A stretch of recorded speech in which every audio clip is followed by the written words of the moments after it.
Well, Get it. All right. okay, talk to you about that another time. Yeah. Okay. Mr. Chairman, you're on camera? Going All right, you want to put this on? Well, it'll go to the Chairman camera. on camera. Chairman's there, Chairman's behind him. It's okay. Hear my voice. Yes, he likes to be incognito.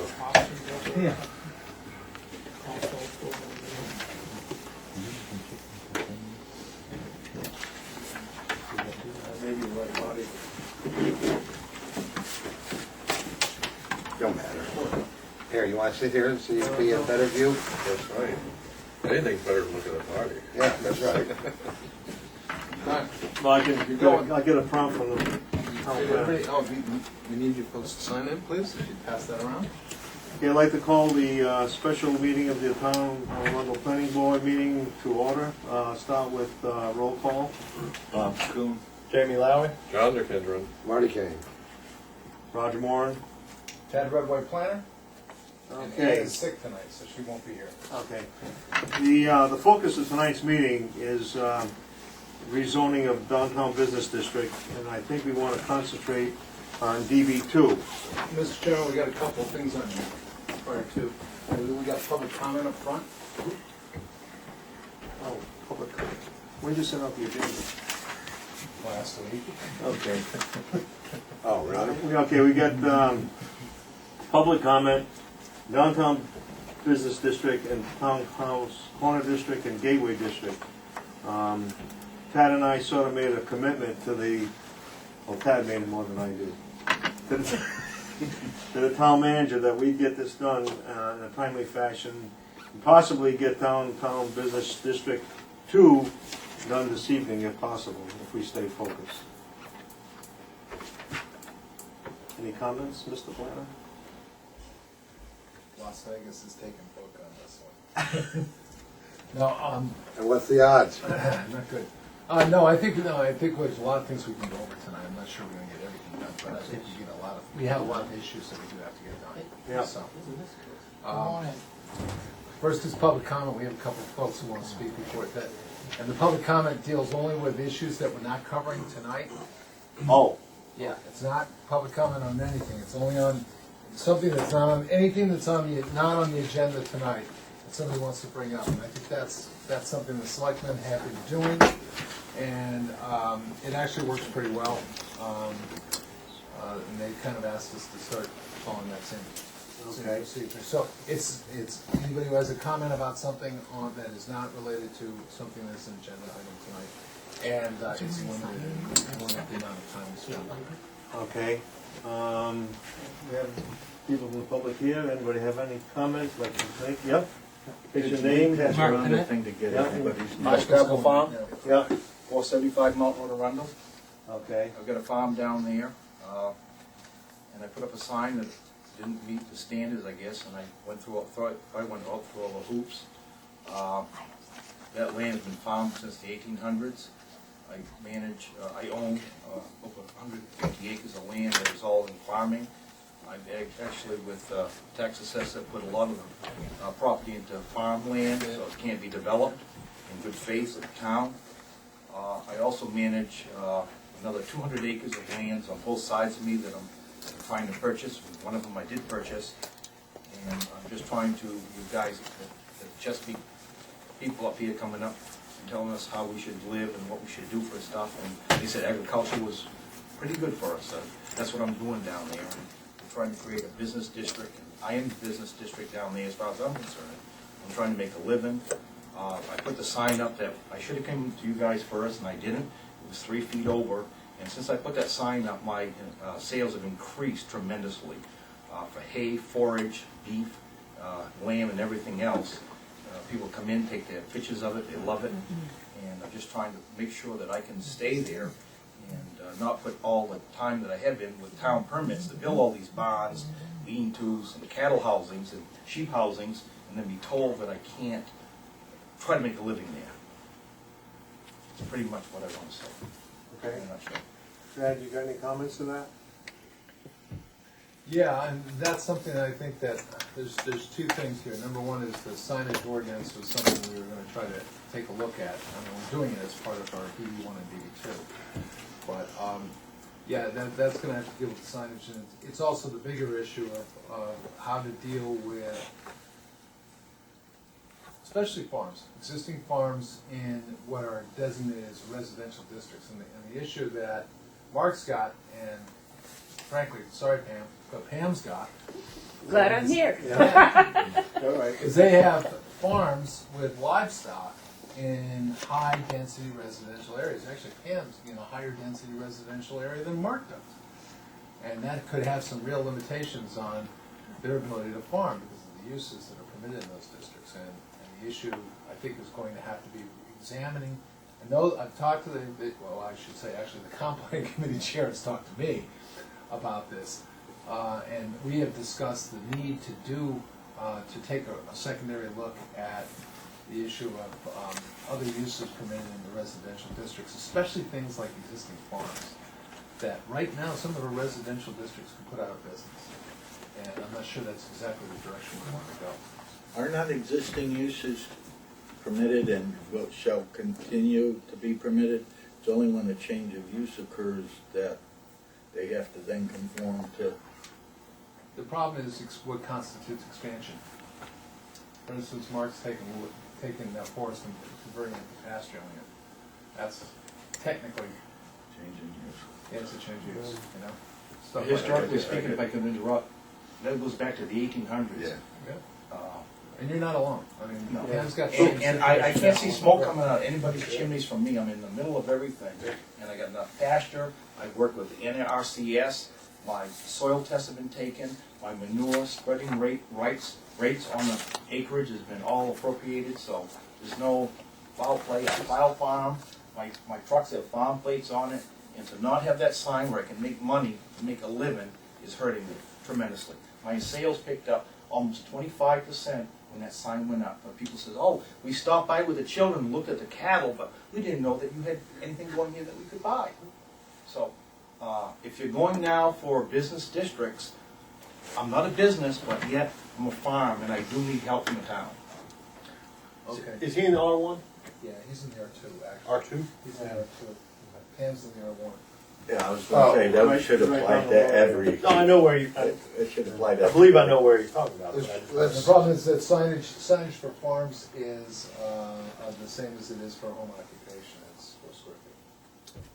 It's not very much. Question to, was it, before all this zoning and renaming of everything, wasn't farm always rural, and it was in the residential area?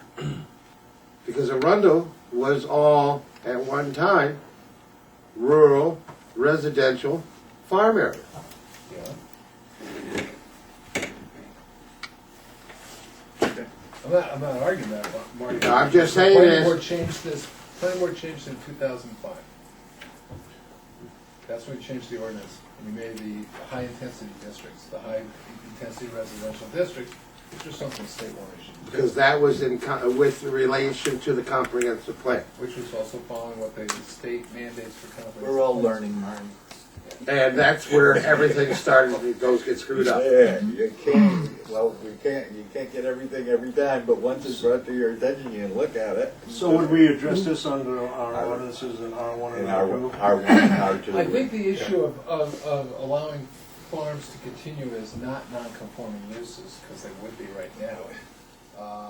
Yeah, I think that's something we have to address with that. I think signs, I know Pam's had a problem with her sign, means your sign's pretty darn small too. It's 4 square feet. I mean, that's what you That's what you told. allow. That's what you told me, and that's what What I is a did. business allowed, Marty?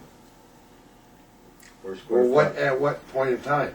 You're Right reducing now, it. right now. I mean, I can look it up. You're a business. I bet you make the whole thing. Maximum is, I think, is, 100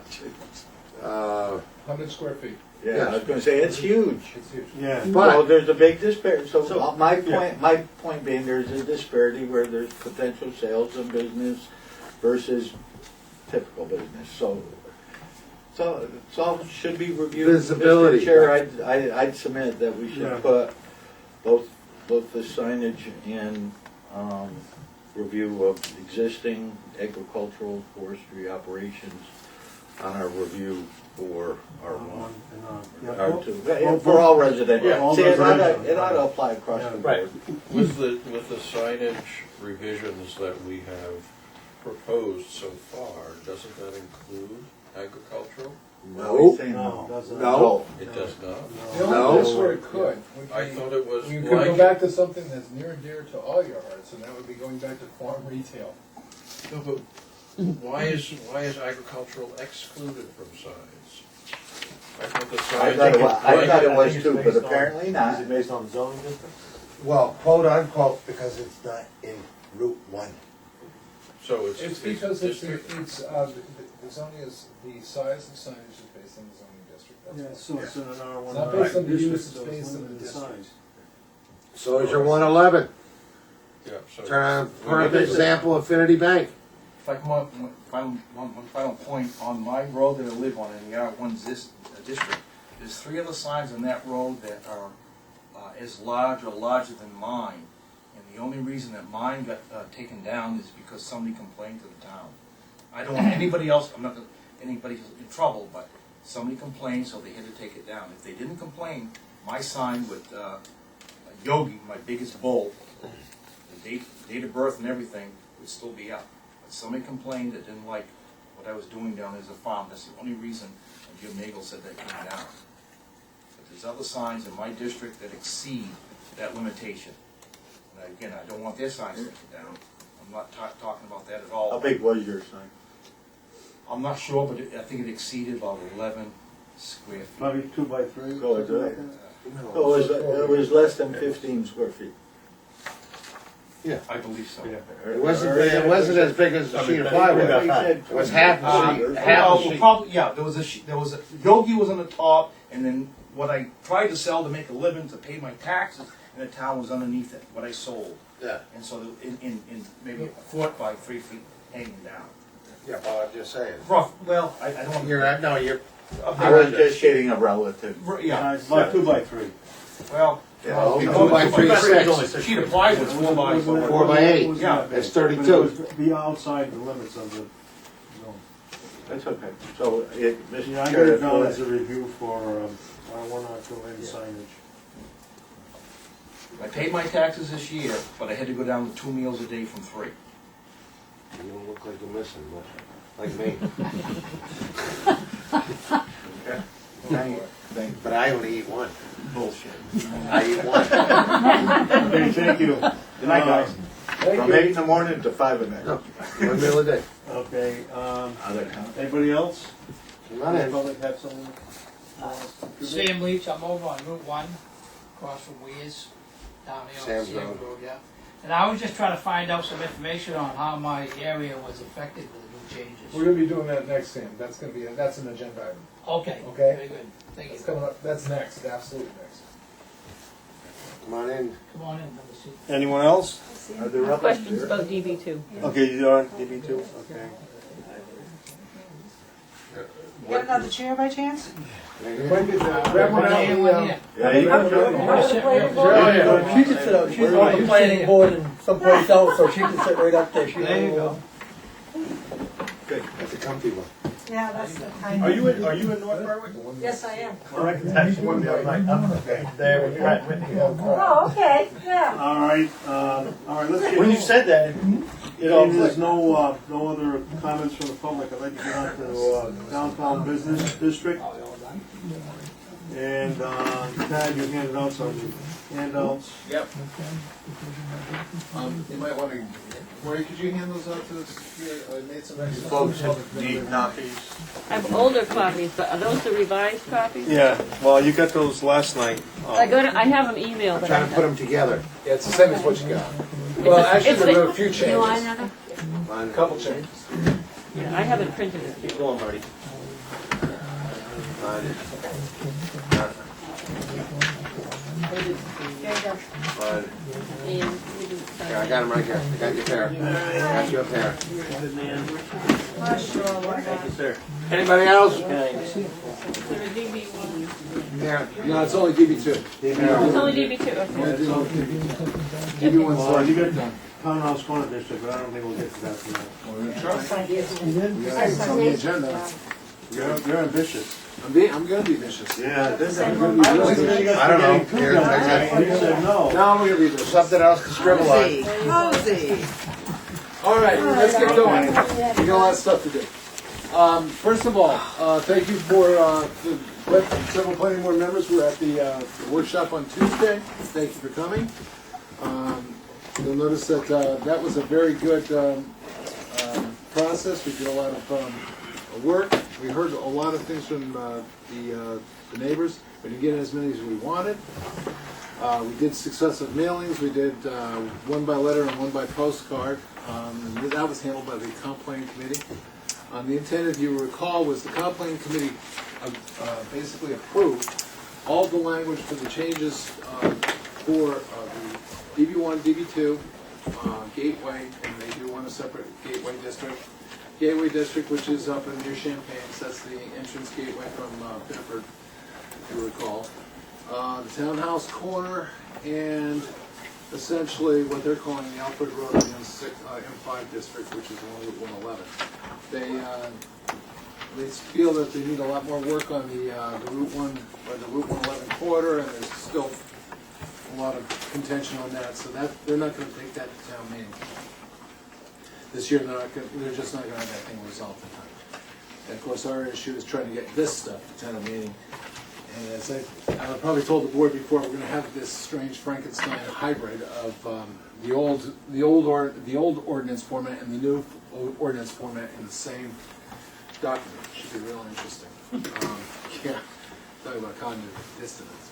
But what we want to do tonight is we asked, one of the concerns was, even though the comp plan committee did say that, okay, you're good, we agree that the things that you want to do in these districts are in conformance with the comp plan. We've made amendments to make sure it is in conformance with the comp plan. It is in conformance with the intent of the 2007 comp plan. And go make revisions.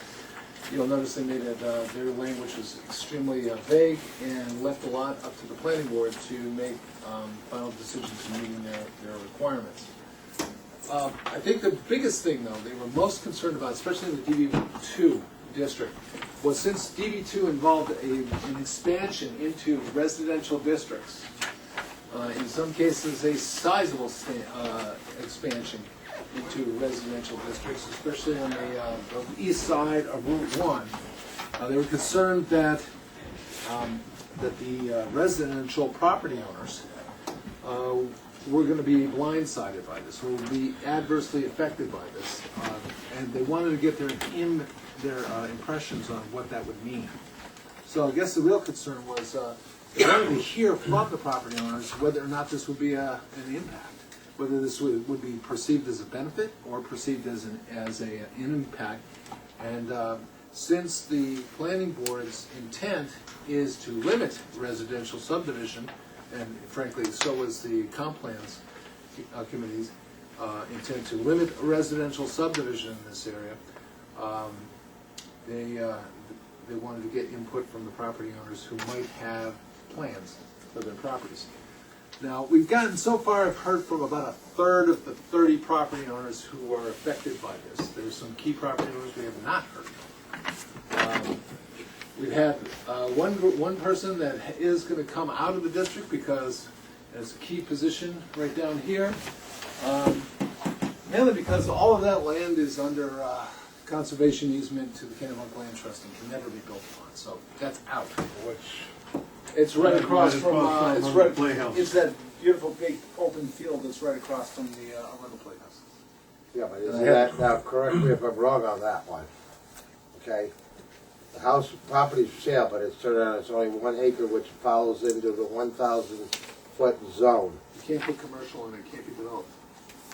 I've seen the easement. I'm just trying to say, that's all I'm trying to say is, it turned out, but with the way the property is actually split, if I'm not, correct me if I'm wrong, it runs down the River Road there.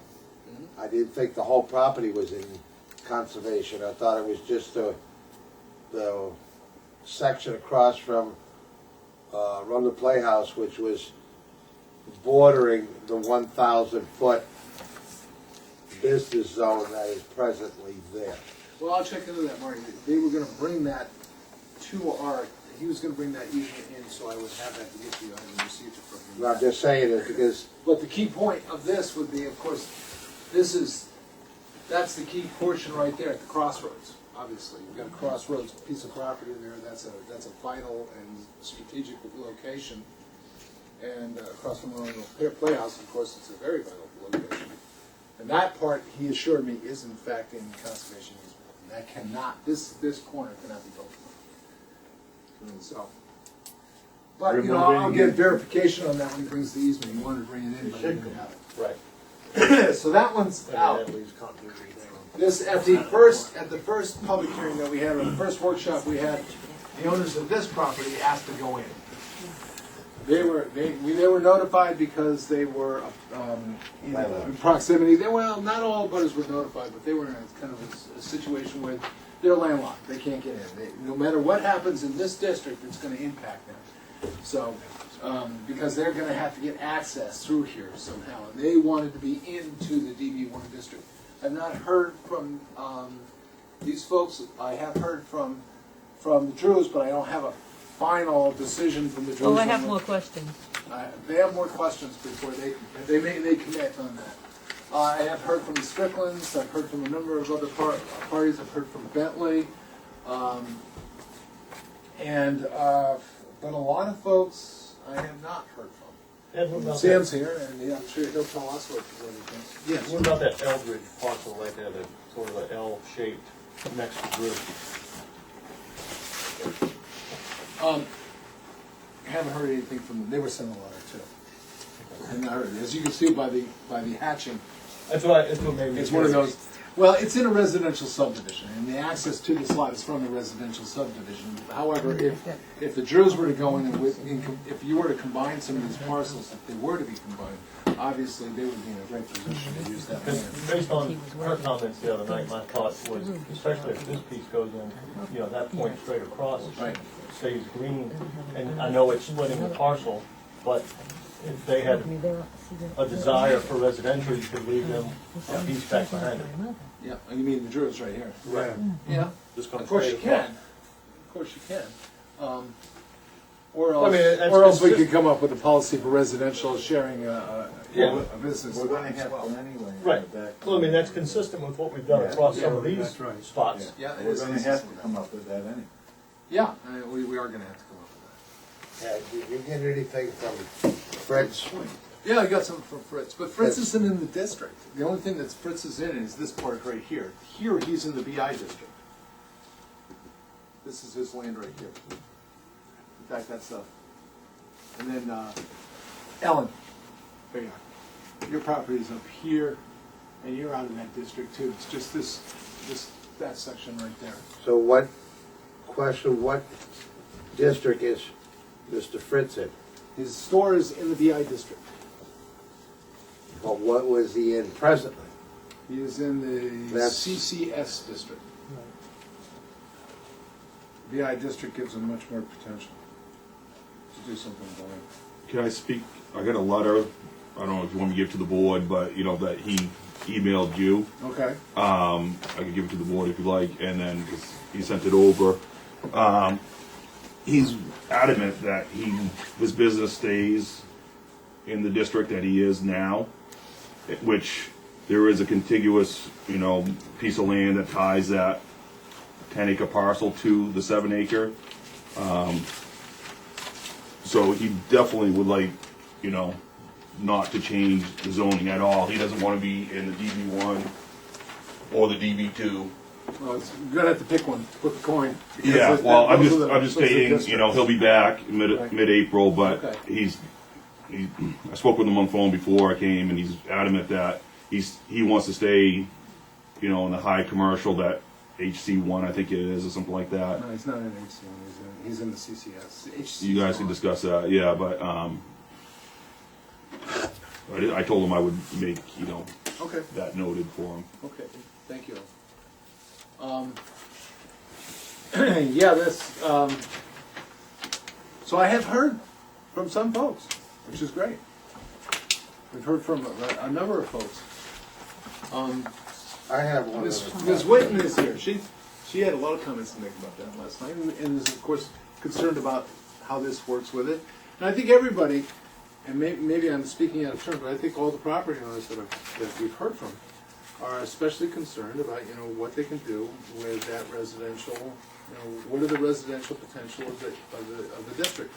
And, really the issue boils down to this. The planning board does in fact want to limit residential development within the business district for obvious reasons. You don't want to chew up your entire business, your best available land for business into residential.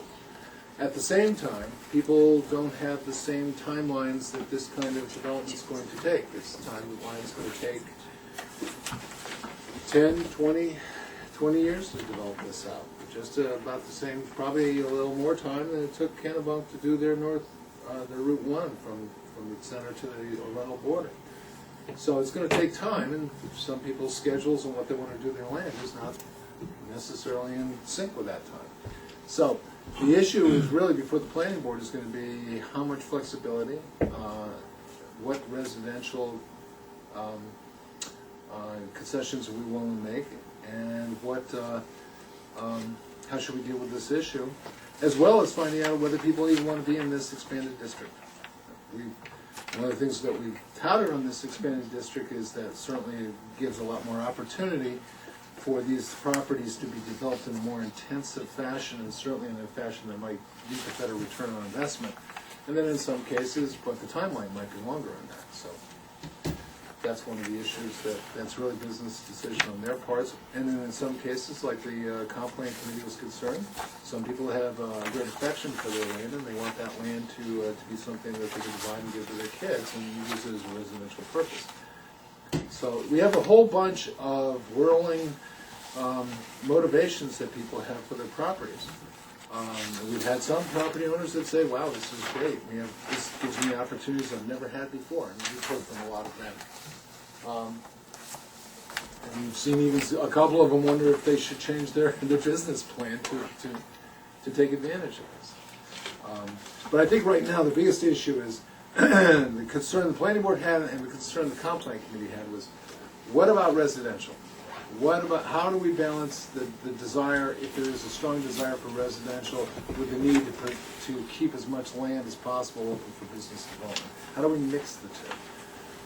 Right now, you'll notice in your ordinance, I've put in stuffing an easel. By the way, the reason why I'm holding this up, our easel disappeared. Not a broke. It did break, and then it disappeared. We don't even have a dumpster. If you look at item number, if you look at your land uses, and you look down at item number 29, item number 29 is the way it was written before, which was basically we were saying you had one residential property that you were allowed on there, one single-family residential property, and anything. If you had a residential property, it had to be less than square footage than the business that it shared that property with.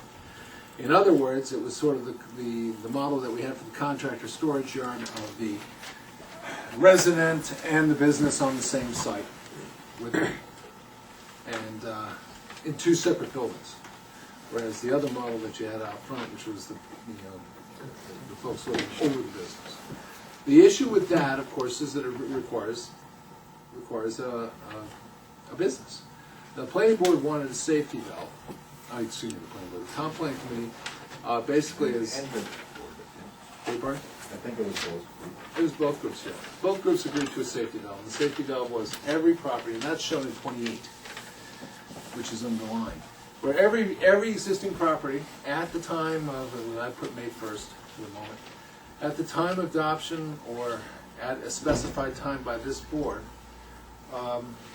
every property that's existing within the district has a right, by right, to have one single-family home that they can build on their business property.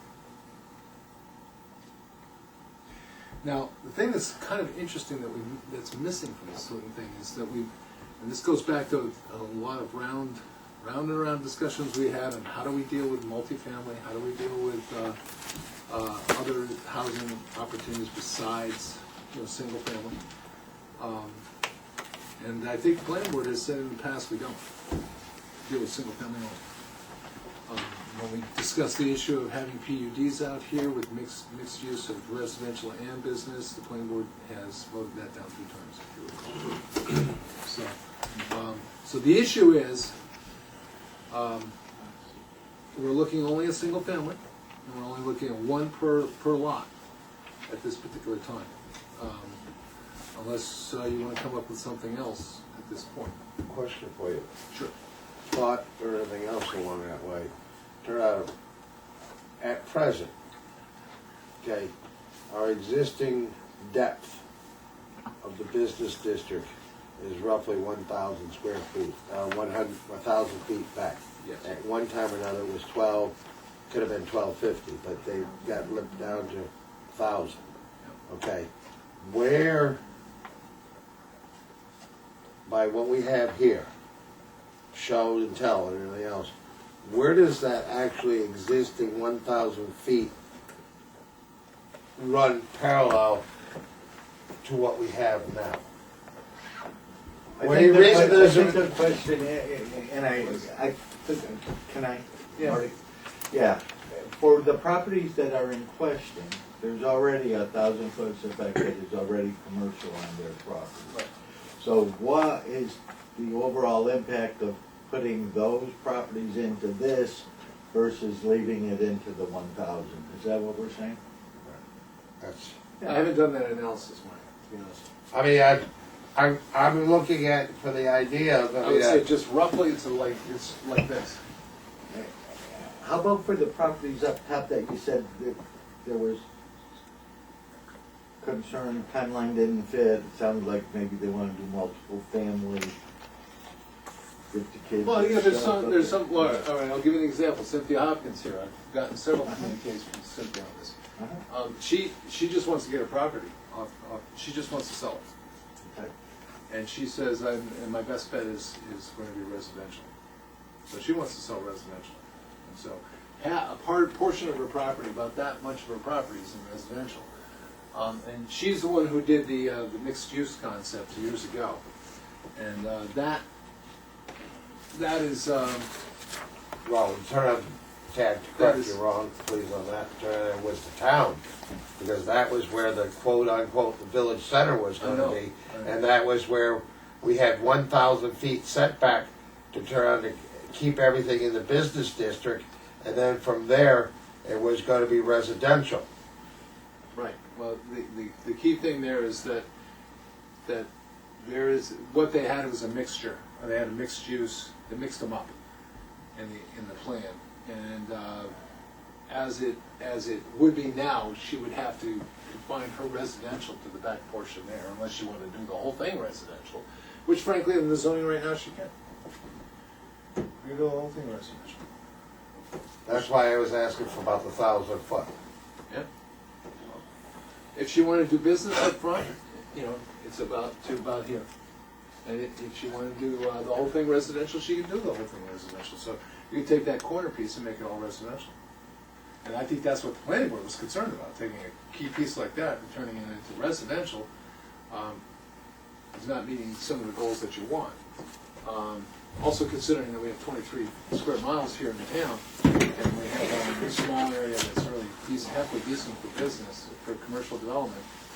That's the other thing that does drive the planning board, quite frankly, is that we have a very small area. A lot of Arundel is not developable, or it's very difficult to develop, and it's not, at this point, I would say the return is not worth the investment at this point. It might change. But we only have a few areas, and this is one of the few areas that we really actually have developable. So, the issue still stands. The question still stands, what do we do about residential? And we have, Fritz, for instance, wants to basically stay the same. Well, And he wants Fritz is to- upside the name. Yeah, well, right now, yeah. Is there And we heard properties Steve there in Searle, Santa we heard Tim Searle said the same thing, and Tim's outside the district. So actually, it's more important to hear from people inside the district as to what they want to do. And I think the planning board's going to be facing the issue of still don't have that residential issue resolved, unless you want to stick with your single family. And that's something that we haven't heard too many people respond to from our owners list yet. Except for Cynthia, who says, I'm definitely dead set against having any restrictions in residential development in this district. The big issue I see is that if you give up that business aspect of it, you may be trading one business for 20 homes. Right. And the 20 homes are gonna have a much higher burden on the tax base than that one business. Yeah, from a business standpoint, it's disastrous. I mean, from a revenue standpoint to the town, it's disastrous. But from another standpoint, remember, you gotta have homes to make a community. But there's Just a like lot you of chose other to areas have where you it. can have residential structures and subdivisions. I think the way we've got it written now, where we're allowing the property owner that one single family dwelling, I think I'm comfortable with that. I don't know about the rest of the board.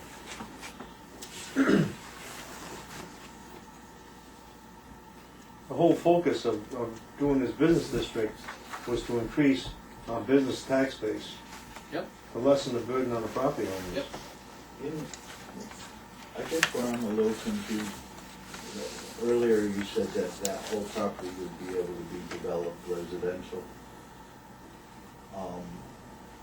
But Which one you that's referring to, in Bob? community commercial south, the big Yeah. square one. Yeah. But according to our land use by districts in this CCS, only one family unit within that CCS district is permitted. Only one within the CCS? One per lot? Yes. Currently, single family, CCS is permitted. Right. Two family is permitted, well, I looked at B1, I looked at the address. Yeah, that's the one that's got the It's restriction. up, I'm sorry. Yeah, you can I'm put sorry. all I'm sorts, sorry. you can put multifamily, single family, duplexes. Okay. That's why I was asking for the idea of the 1,000 foot. Doesn't matter, because the I fact mean- is you can do it all. Which is, I think, one of the reasons, Marty, was I never really put that line on there, because it was really not relevant. Because we're talking about something totally different than what currently exists. Okay. So we are actually, in those areas, limiting some of the things that they can do, and one of our objectives was to increase for everybody. Well, I think you were trying to increase business opportunity, but, I think that was the focus, you were trying, instead of just increase it for everybody, you were trying to increase business opportunity, is what you were really trying to, yeah. In this Yeah. Because of the mandate to improve the non-residential tax revenue.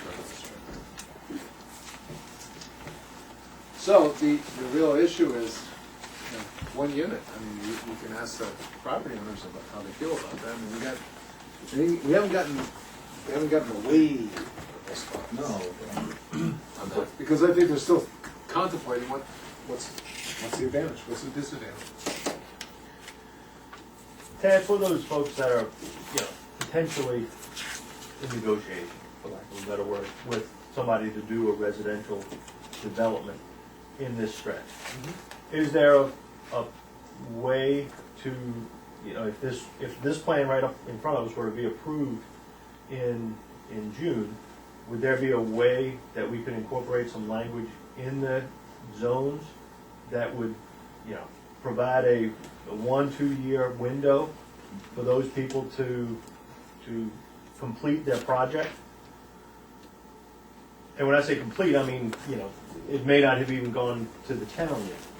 Well, I think if anybody wanted to do that, I mean, you could do that, but why would you want, I guess is the question. Maybe they're Because if somebody's got a 80% of the project way going down to negotiating a project with a developer, and they don't want, they may not have done some of the due diligence work in order to see that, get a application into the town. Right, which But- would seal the deal for them. Right. I think the easy way to do that would be to simply move the date May Change the 1 date And change the and date. the to Well, the end of the year. or to, what I was thinking was to make a provision that, you know,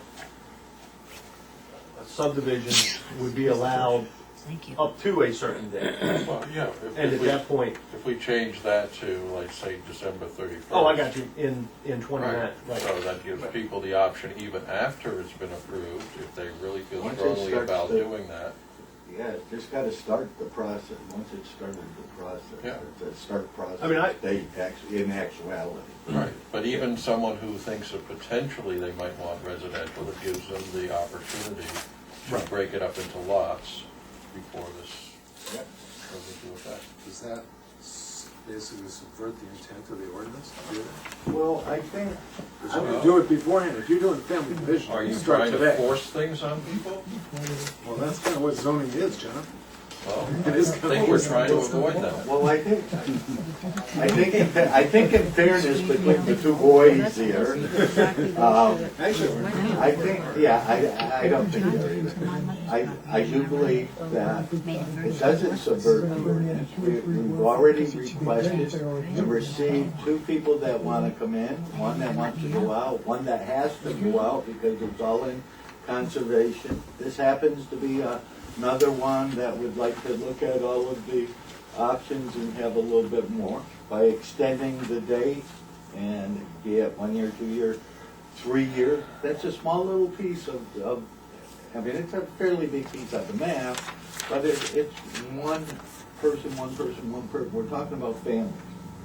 So it gives them the opportunity and time. I wouldn't be adverse to that at all. I mean, I don't see a glut of subdivisions going in right here in the next couple of years. I mean, if somebody had something in the works with a parcel and could potentially cause enough of a stink, for lack of a better word, in town that would get something like this overturned, would it be worthwhile to add some flexibility to allow a parcel or two that somebody had some real significant plans in, to go ahead with their plans while allowing the bigger picture to get changed to a higher business district use, and, you know, after a year or two, whatever we decide on the date, it proceeds like that.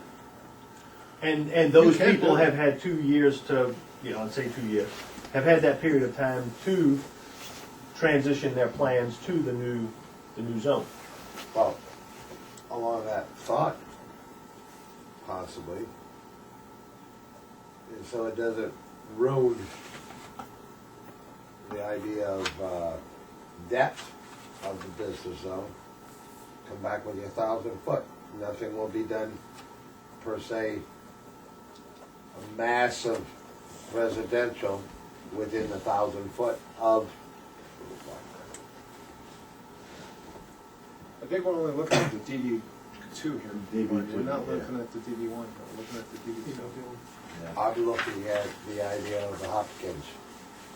So if you do your 1,000 foot, you still in turn leave it for business.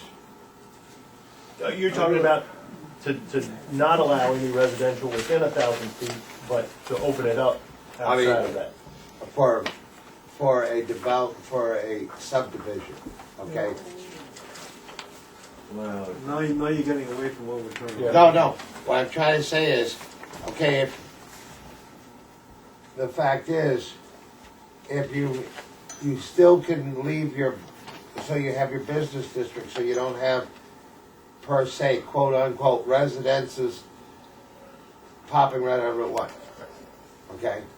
You still can have your single family with the business together, but if it's a large parcel of land, that's where I'm. yeah, the DB1 is pretty fixed. I don't think Well- there's been too much argument, because that's well in everybody's best interest, I think. I just, I'm sorry. Go ahead, John. Yeah, go ahead.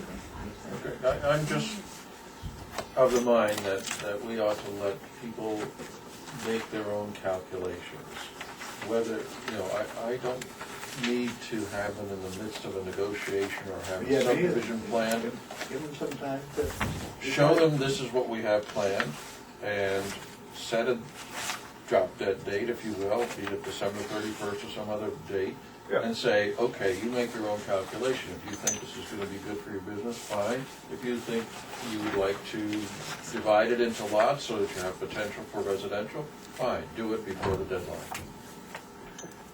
You make your own calculation and let people decide for themselves.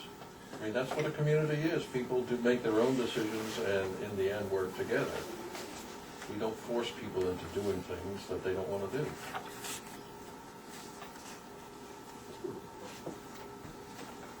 Okay. I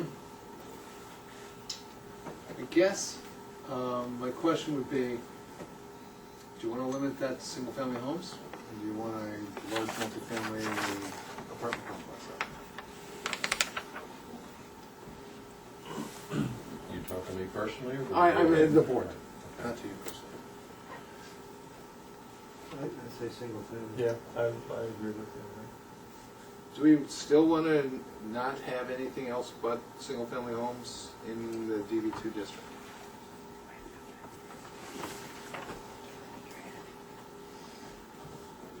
Well, if you're talking multifamily, are you talking a condo complex of 20 families? Anything over 3. Or turn on a elder care? Three. Elder care? How do you? That's a different issue, That's, Marty. that's a Hold commercial on, that's a use. different issue. That's a commercial use. We're talking about a residential We're use. talking about whether- residential. We're talking about,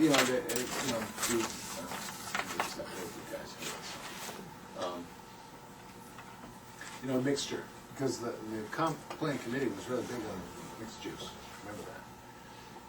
And so, but if we were to go with a safety valve, let's say of a year, for you to be able to,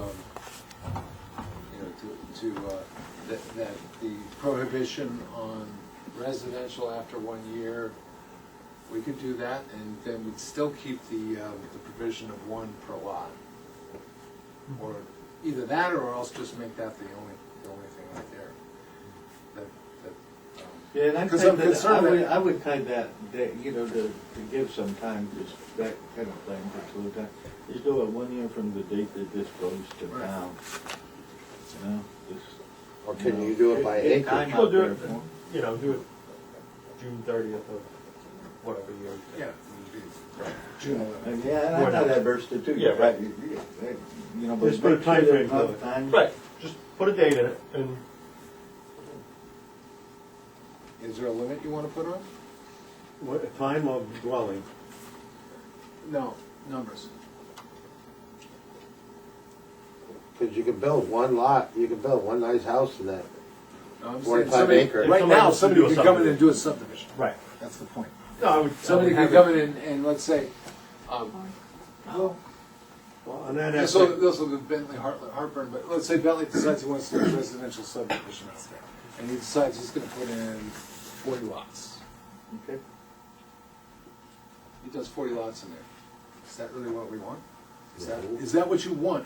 I mean, this trigger will trigger some people who might have commercial aspirations.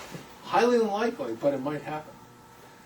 There's several people who might have a piece of property and they might want to get under the gun on it. And the market is going But to I agree. Well, how I would characterize it is like you have in there, not necessarily lots, but established residences. So if they wanna do a subdivision and get 4 or 5, You mean the house is gonna be built by that time? Yeah. By our other Yeah. rules, all they have to do is enter the planning process. come in front of the planning board with a Get plan. some Well, you know, a lot of this will be family division. It's never gonna see, the planning board's never gonna see these. I'm gonna see them. so the way this was written, one single family Jim's residence. Planning board. You'll see them for the private ways. That's So what you'll all see. they have to See them for do the private ways. is just Is- subdivide, Yeah, for every existing undeveloped and conforming lot registered prior to, So you just yeah, have to so you register just your have to lot. have a So lot. they, Yep. yeah. So they'd have to, the frontage, they'd have to get their acres, you know, it may take a little bit of investing, I guess. They may have put in a road earlier than. Oh, they'd have to act. Oh, yeah. Well, no. All the engineering would have to be done. Right. Something would have to be done to make them conforming.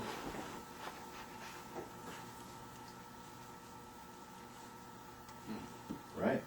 I mean, I guess I don't envision, I you mean, know, that's To get done in and I Well, think, that's why I said that needs to go, it needs to go out a year or 2 years or even 3 years. Well, then what's the point? Anything. Because this is 20 years. As you said, this is 20 years, this is 30 It's not even years. 20 years though, if you chew it all up in residential though. Again, if you chew it up all in residential, 20 years ain't gonna happen. I would also go back to your point, it's unlikely. Come on in, gentlemen. You know, it's unlikely, so two of those areas happen to get built, which might have got built anyway, but it's not likely. I'm just using your words. I don't see a rush of people coming in to do subdivisions over commercial real estate because the commercial You know, I is see- a lot more money. I see the more likely is folks with a big piece of property want to subdivide it for their kids, so you're gonna end up with maybe that big one and 4 or 5 lots. Which one? I don't know, I try to not. Which one lot are you talking about? The one. On Route 1? Don't have 4 or 5 kids. Up by, well, it doesn't matter. I'm just using the lot as an example. Which lot are you looking at? The one at the crossroads, the green one on the left. Oh, you mean If we Hopkins were lot? gonna have the community Yeah. center, yeah. Well, You know? the town already paid for the wetland survey. So, and as you said, right now, in which I said Red Blum, they can do that right now, and the way Well, they can do it right and the now, way to yeah. get it done is simply start the process. So I would say that again. But you wouldn't believe how motivated people get when the zone changes occur. Yeah, no, but I just so that people understand if they start the process and get it under review, then it doesn't matter what we do later. but Well, that's the question. I would We contend start that if they're that motivated, I think they are gonna, if we propose this and disallow it, they're gonna be that motivated to look to shoot the change down. Agreed. Which puts us another year or more. I agree, but that's why I'd rather get the consensus now rather than give a safety valve Yeah, later. And unfortunately, I'd rather get the consensus Yeah, now we're and find out if we're there's not a getting- real Thanks for problem. their comment. yeah, but wait, we're not getting consensus from the property owners. Well, let's ask some of the folks that are here. Are there any property owners over here? They're all behind you. No, I'm talking about being affected by this change. DB2? Yeah. Hello. Well, this is exactly the issue that I've been grappling with. And I personally am not a property owner, but my mother has 2 pieces in there.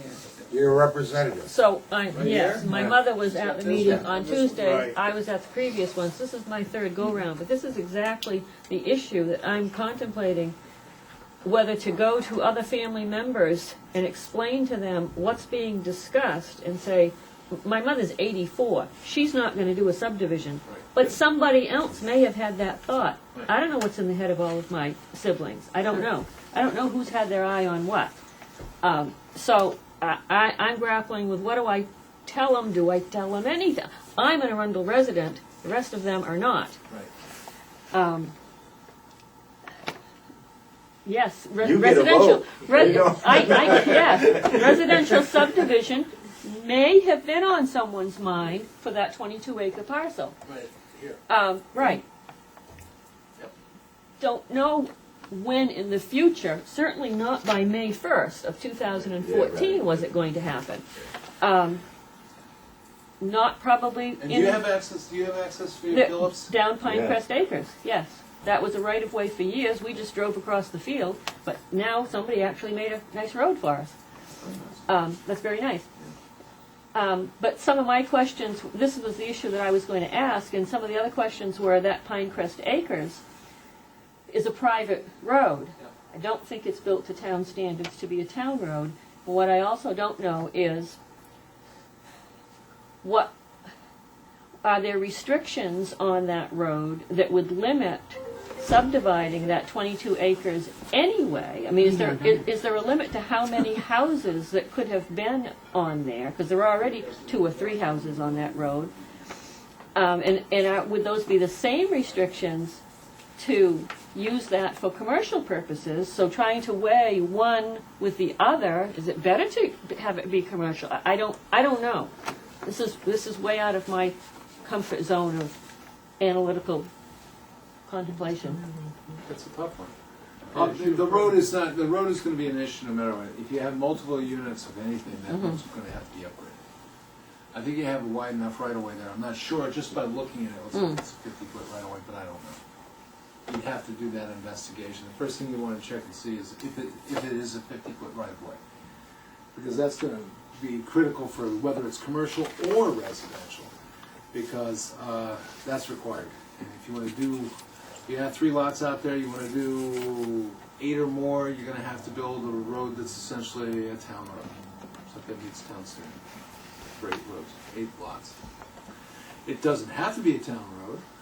I'm sure that anybody who builds that to that standard wants it to be a town road, because there's a lot of expense and a lot of maintenance for the property owners at some future date, and then residents usually want it to be a town road, and then that's a maintenance issue for the town. Right. And for the taxpayers, so. But that's, the fact is, you're gonna have that issue whether it's commercial or residential. Okay. Okay. But there you have it.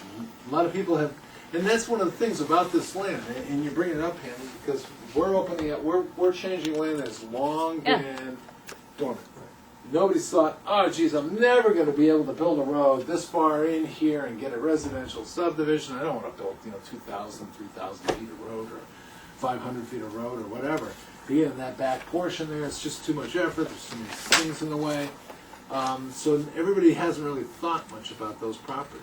So we were trying to give you, complicate your life and give you something more to think about. Yeah, well, the issue though Other is opportunities. that there's not a lot of time for people to contemplate. Right. I mean, these lots, that one on the left has been in my family since, I think, the 40s. Yeah.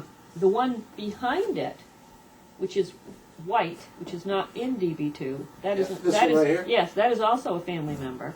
Yeah. The next question to me may be, can that one go in DB2? Whereas you already put that other little one that's landlocked. So it's just I don't know. I don't know if that's. I'm good with gonna- it, but you got a lot of floodplain and wetlands issues. It has Kennebunk River frontage. Yeah, it does have Kennebunk River frontage. It's Yeah, yeah. actually pretty nice land too. Yeah, Except it floats a little bit. yeah. Well, But it they is both a do, road. but So. so does my property. Yeah, it's, we haven't had a lot of, we have had some people who said we want in, for Yeah. obvious reasons. Yeah. We want in. You had a question? Yeah, my name is Ann Whitten. I am not a resident of Maine, even though we've been here for. Maine? Yeah, no, Vermundle, thank you. The family, my grandmother, great-grandmother owned the property, so we also have been here a long time.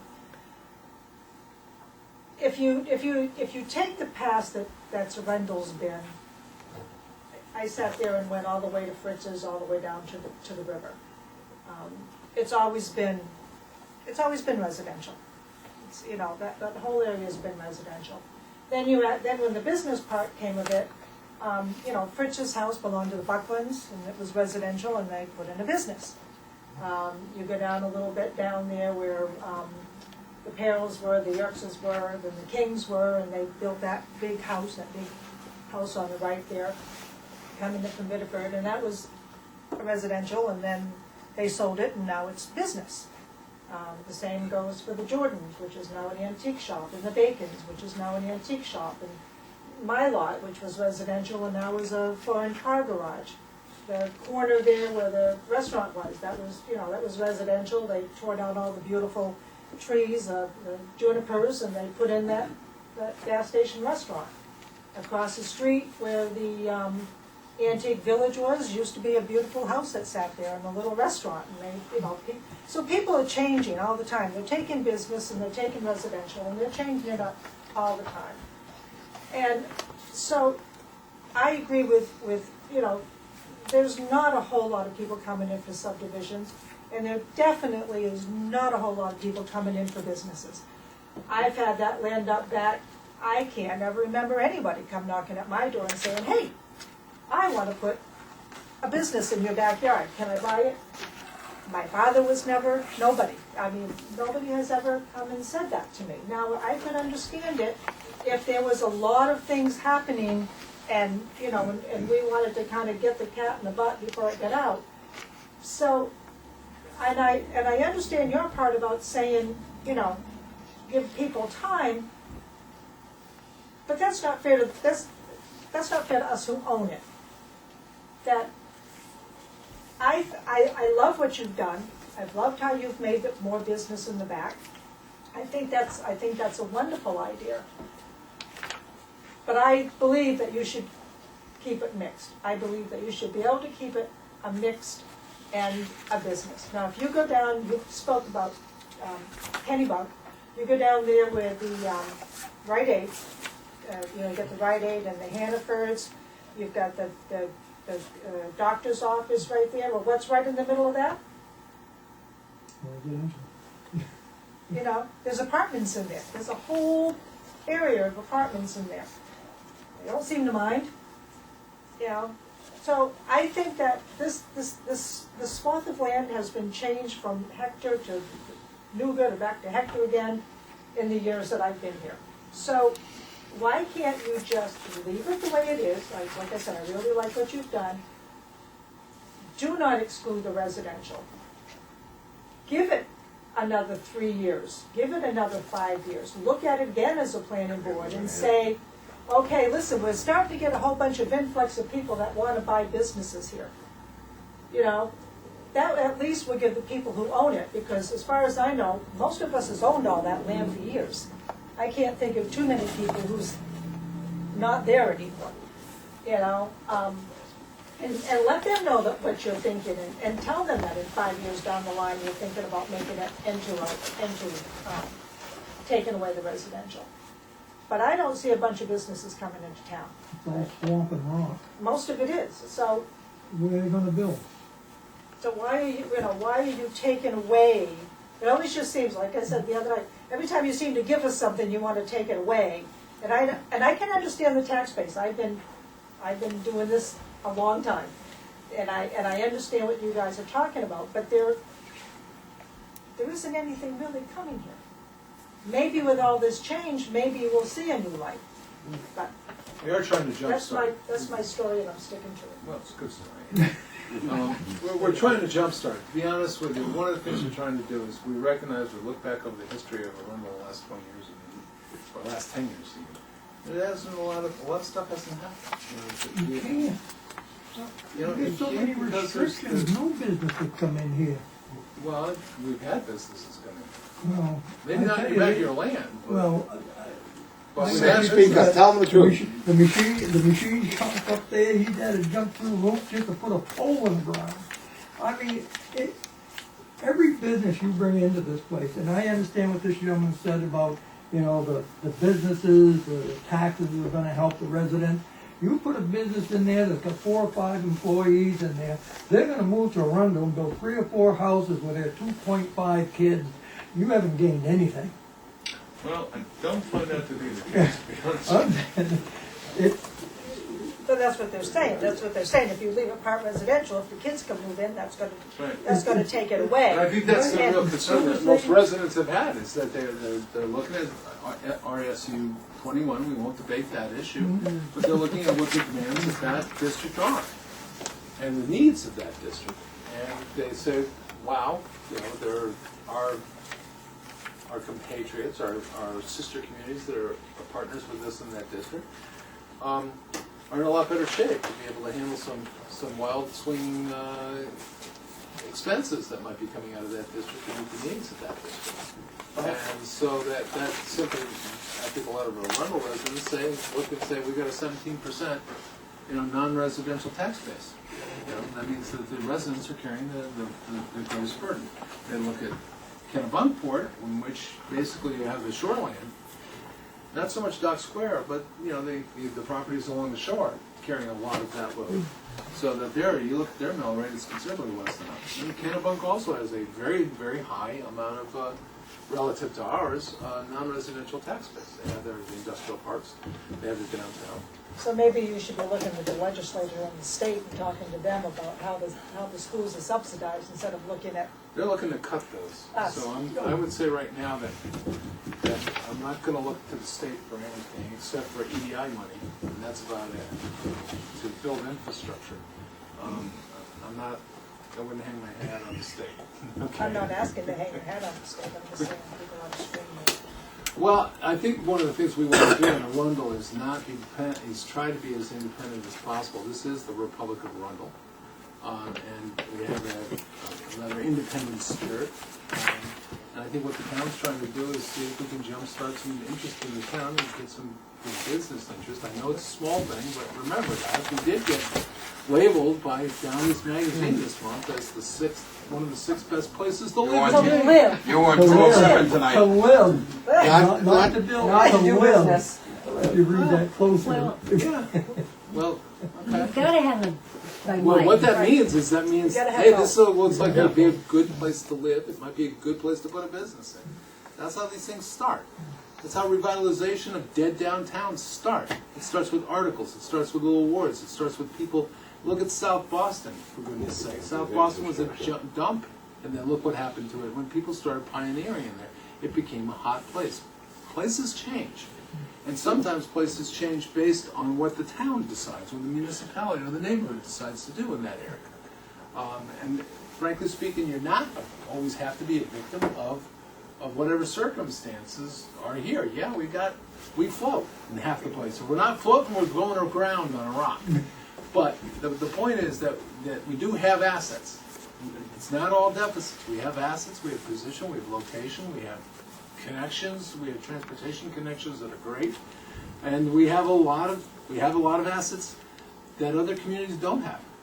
I live in Gray, and we don't have some of the assets that this community has, especially in terms of position, Like, Position of the turnpike. location. Well, we're on the turnpike in Gray. They better Bob, suppose you had a it. comment?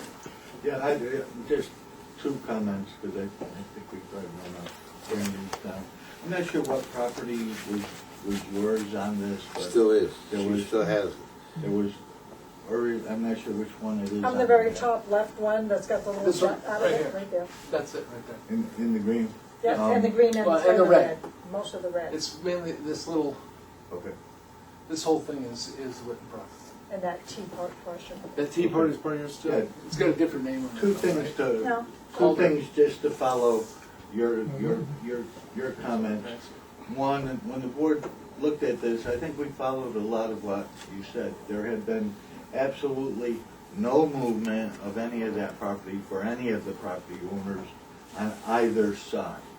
When we looked at the properties and tried to do these lines, we saw this as, I'll say I saw this as, and then they did, as an opportunity to get some momentum, as has been said, start a district that gives us opportunity for a lot of other kinds of funding and stuff, but also then gives the property owners, the people that own it, an opportunity in the future.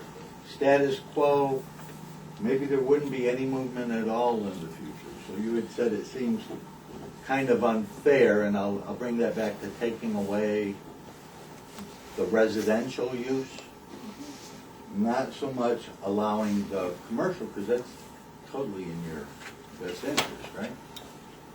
Only if you can sell it. Well, Well, that goes for residential or. You can or- sell But if you're- residential a right. lot quicker, you can, But you were saying it's 20 years now. Well, the plan for a The plan for it is build-out. 20 years. I mean, I don't know, We'll be dead by then. yeah, we may not have 20 years. So what happens if I go to put that up for sale and say business only? Is there somebody gonna come in the next 10 years and put a business there? Or are you forcing me to not be able to sell my land? See, at least you're lucky on one thing, okay, where your land is, okay? Now you at least have water pressure, and at least you have 3-phase power availability. Where the rest of that corridor down there, okay, Right, doesn't have doesn't grid. even have that. No. And that's another big business, isn't it? So these ones bringing and allowing some to come in and go out, those are two big major portions on that left side up. And that, I think that extension going up there was Yeah, you gotta. Well thought out. I have a Yeah, question. you've got a question here, Bob, Yep. go ahead. And it's just completely hypothetical, but if this was to change and you were contacted by someone that wanted to buy your property, is that something that you would think about? Or is this something that you're trying to hold on to for other family members, or? Well, obviously, everything's for sale. Exactly. I mean, I have a business here in the town of Arundel. Right. And I know that we have to start somewhere. Yes, I agree with you. We have a long road to pave. Mhm. Because to start a business in Arundel, most of us have CMP, which is astronomical. Mhm. We've got to wait a good 15, 30, 45 minutes before a sheriff can show up. I mean, someone can get robbed by foot and run away and not get caught. You know, there's not a lot of, no sewer and no water. That's right.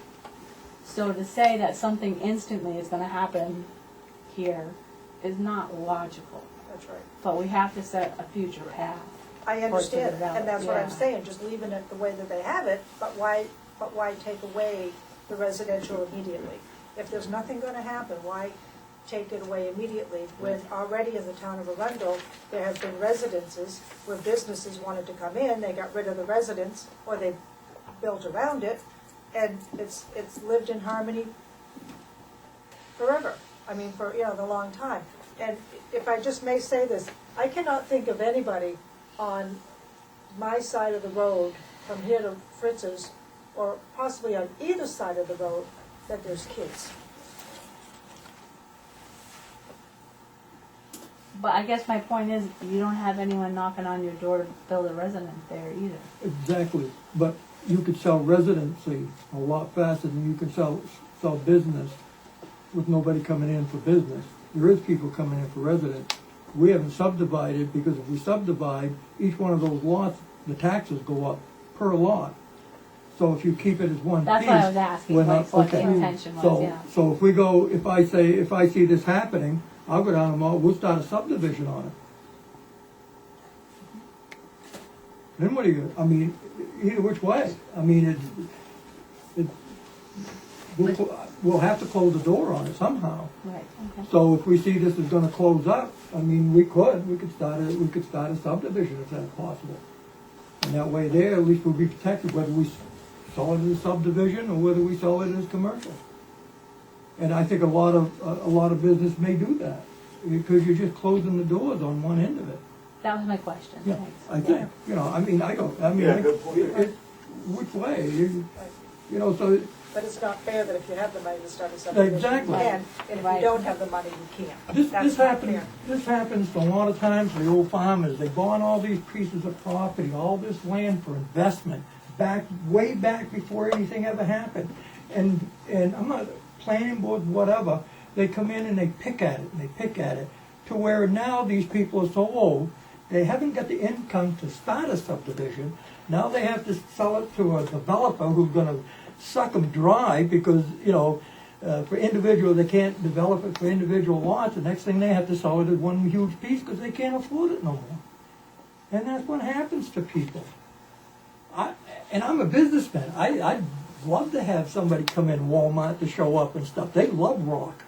I mean, they do. They find the worst piece of property, and they bulldoze it and crush their own rocks and stuff. So does Home Depot. Home Depot too. Home Depot, same way. But that's why they're moving poles. Yeah, but the small businesses that, as I understand, you expect to come in there, not the big box stores, whatever. Looking for bigger business. Right, the way I look at it is that you're gonna still bring in people to work in them. They're gonna build. The other thing we want to If keep they in build, mind, it means you're gonna have bigger schools, no matter which way it seems you're going, for what little you're hurting the people now. It just seems, I don't know. the DB2 district, which is in green, which is what we're proposing, is designed to attract larger scale businesses, and the small businesses are going to be up front in the DB1 area.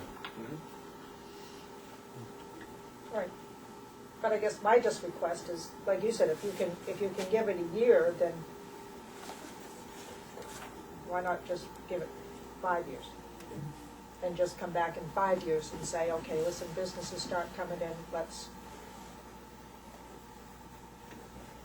you know. But I think what you've done as far as the green part is remarkable, it's wonderful, I think you guys have done a great job with Reality that. is that part of it, is just. See, the other side of the coin is right now, Yeah, it- if a business came to you at the present time and wanted to buy your property for business, they couldn't put a business there. But they haven't been able to put a business there for 60 years of my life. You mean they can't do it unless the change comes in? Right, if the change Right. comes in, they could, right. So that's why you're trying to move forward. Yeah. Yeah, that's what we're trying to get Yeah. at. What comes along with that, that's why we're also pushing for sewer. Yeah, my wife's piece is Let's $1,000. look, you only get the property, that's all you have to put in. There's not gonna be residential. Right, see, they've changed. How many acres Up there? there in that Ted, there in that corner. Yes. to get back on focus, Yeah. you know, I think Jay brought up a good point. Do we wanna put a 1-year break or a time limit break on this zoning change? That's the board's, just give me direction on that. What's your You opinion, have- Bob?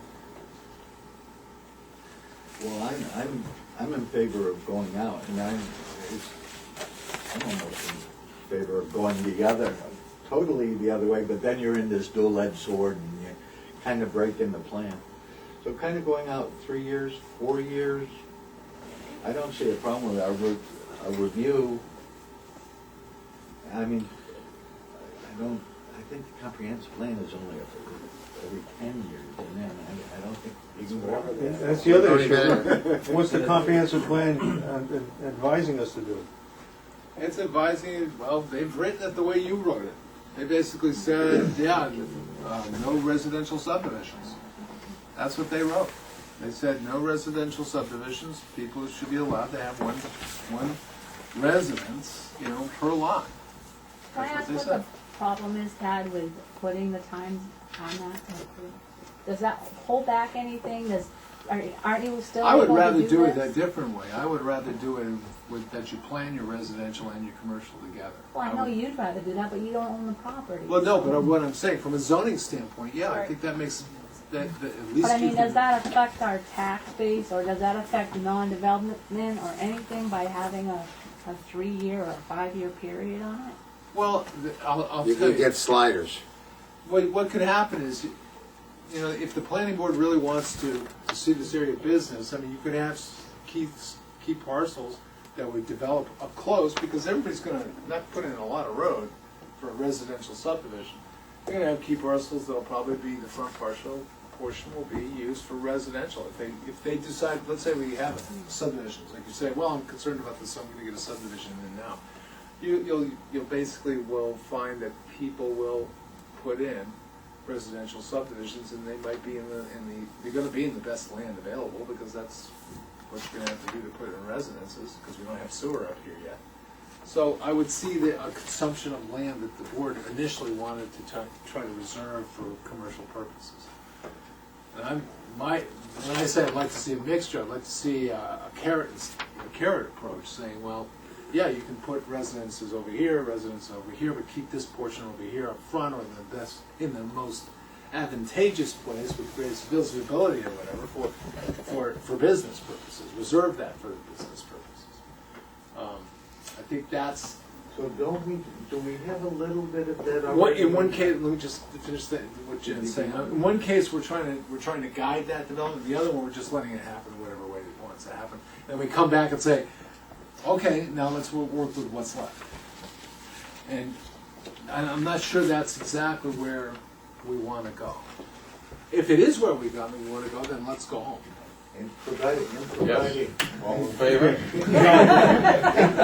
providing that guideline though, for the best parcels as far as commercial, is that not the DB1 in red? Yes. I mean, that's kind of there's kind of an automatic guide here. I'm just trying to follow your words and look at the bigger picture. So when you get back to the DB2, and then I'm assuming we've got some that are split, that the front has to be reserved for commercial, but If they own that back and they wanna do residential, Give But- give them a one time frame to question. do it in. Make it a One- business district, but give the owners that option, that within a certain time, which you commented on, Jamie, is that if they want to put a Where it is then. residential subdivision within a short period of time, let them do it. Leave it R2 then. Because, But what you have The only is, thing- don't expand, don't what you expand have business. is right there on Route 1. Why would we Okay. expand it then? You got, turn around, well, the size of your lots automatically becomes a- in your I DB1, don't like it, but it's. okay? Most of your lots turn are, some of them are not even developable to turn on for a BBD2. Because it turn on a water, sewer, or like you said, but also too, acreage. I mean, that's why I was asking on the idea of the 1,000 foot. I mean, just for clarity, because if you look, for an example, even at my piece of property, okay, which is being split, and I don't do like, as I've said before, but the fact is, that's only 635 feet. Which one is yours, Marty? You follow, you come off Sam's Road, third property over. Right before the next storage. The smaller one? No, It's, that's Sam, that's town, that's right there. yeah, right there. The Marty's actually in a more intense business zone. Most of your land is in a more intense business zone than it is right now. You're gonna have more uses and more intensity in there than you can in the front, than you can currently. I'm just I mean, that's saying. what Bob was saying before, we were trying to make it more attractive by allowing More. greater uses, more area, more density. Because, you know, frankly speaking, to overcome the costs of going into the back land, you gotta have a benefit, you gotta have a carrot, make it work. And the way you do that is larger buildings, you know, more, you know, broader range of uses, and, more flexibility. John, what are your thoughts? I like to work with incentives and not restrictions. So to me, this plan seems to be a good plan. People like the idea. But if you're gonna force people to do it, it's not gonna work too well. If you don't force people to do it, you have to provide an incentive to give them the opportunity to do it with a reasonable expectation of return. So if instead of limiting things and saying you can't do this, you can't do that, you provide incentives to do what we see as beneficial there, that to me is the way to go. So I would not limit residential, I would allow it, and I wouldn't even put a limit on it. If that's what you want to do, that's what you want to do, but realize that you're going to be able to get a better return on your land if you put a business there. Some people won't care about that, okay? Then don't. So what you're Let saying, people choose, but give them the incentive to put in the businesses. so you would classify it as a business zone, so that way we don't refuse anyone. I would classify it the way we have it, but don't restrict residential. Yeah, see, I understand. You ever thought about running for office? Yeah, I thought The about it. state needs somebody like you, thank you. But they don't listen anyway. Yeah, I make myself heard here and there. That could easily be. Is that why you? It doesn't matter. No, all we gotta Just do don't is, no, we restrict. go back to higher density and lower density, that's how we do it. Give them the taxes. Give more for business, have different standards for each one of those things. You provide an incentive Provide an incentive. to go in the direction that you want to go. But don't restrict, allow people to do what they want to do if that's what they want to do. Yeah, businesses aren't putting kids in school. Yeah, so give them an incentive. That's what John said. So what incentives do you guys want me to come up with? You want me to come up with a list of incentives? I can do that for the next meeting. I think the whole thing is an Well, I incentive. mean, that was just me speaking, I don't know. that the- Well, no, John, you know I agree with that, because the sign ordinance originally was an incentive No, ordinance. I agree with you, John, that's why I was asking I like for your the opinion. incentive zoning, it's my favorite. I'm very, very sensitive to having government tell me what to do. But they do it all the time, unfortunately. Because we let them. So we're back to incentives. So we'll do some incentive zoning on this instead. What does that mean? That would mean benefits to doing business over doing residential. You could do residential, So but you fewer get a better benefit restrictions, from business. right, fewer restrictions on putting in businesses. Probably different densities. Different Different density, right, yeah, that's a yeah, big things like issue. that, but That would probably be the biggest. if you wanna put a house there, put a house there. No problem. Trying to do a subdivision, you do a subdivision. More of an incentive than that. Well, by based on lots of, For residential. it's usually how it's done.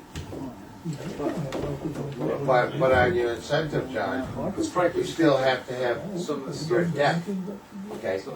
For, Well, you still. yeah, but no, but you It's not very understand good what for I'm, I residential. agree with you, but So it would the, be justifiable. so the to have a larger incentive lot. isn't necessarily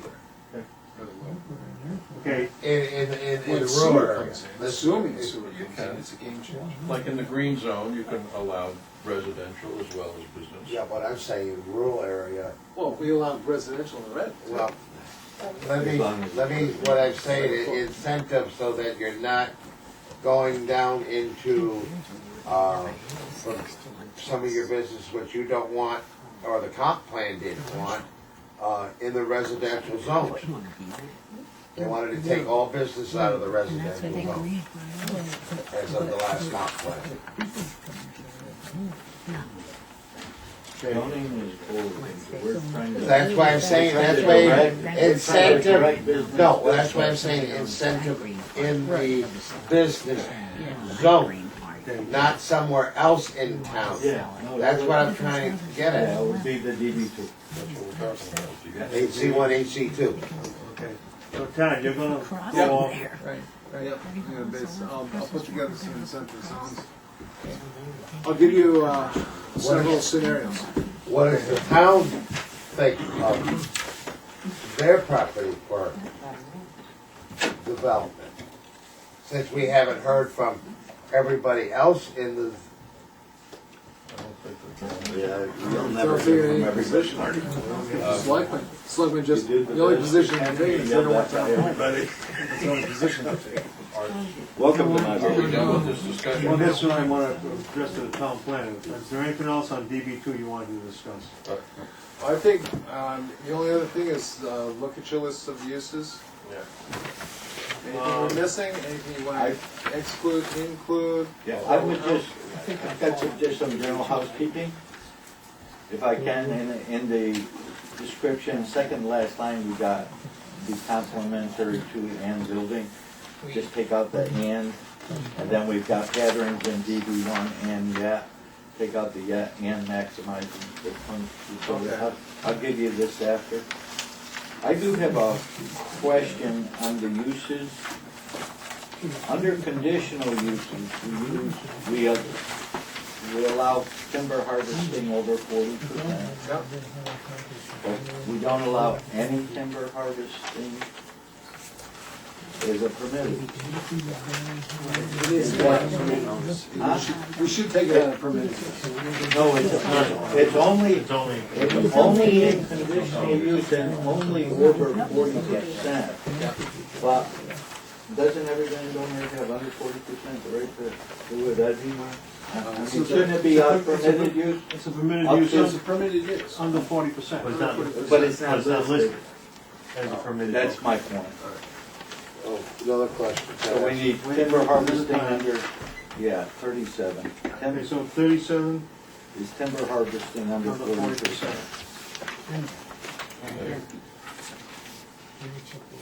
Actually, that is, it's also with a permit, it's with a building permit. So you guys have standards in it. Unless you want to change that, Yes, I do. okay. What's What's that? that? What's that? Timber Change harvesting. timber harvesting. Yeah, that should not, that's a whole different story. Do you have any others, Bob? No, everything I already had one. else. is What there. about aviation? Yeah, we did talk about that. Aviation and financial services. We had banks We and. had banks in there, didn't we? No, we said we Not as, did. not as a permitted use. Couldn't No, find it's it. changed to high offices are part of that. I mean, commercial. Commercial use. Okay, where are we putting aviation if we're putting it? Well, let's talk That about was at the aviation. last joint meeting. Let's talk about that. Everybody needs a helicopter pad, right? Yes. Well, I mean, A drone pad. Yeah. So we're gonna add banks as number 38, bank? we have banks, they're under commercial facilities, commercial operations, Oh, commercial services. commercial services. Yeah. Includes. And I believe we put banks in the definition. In what context did aviation come up?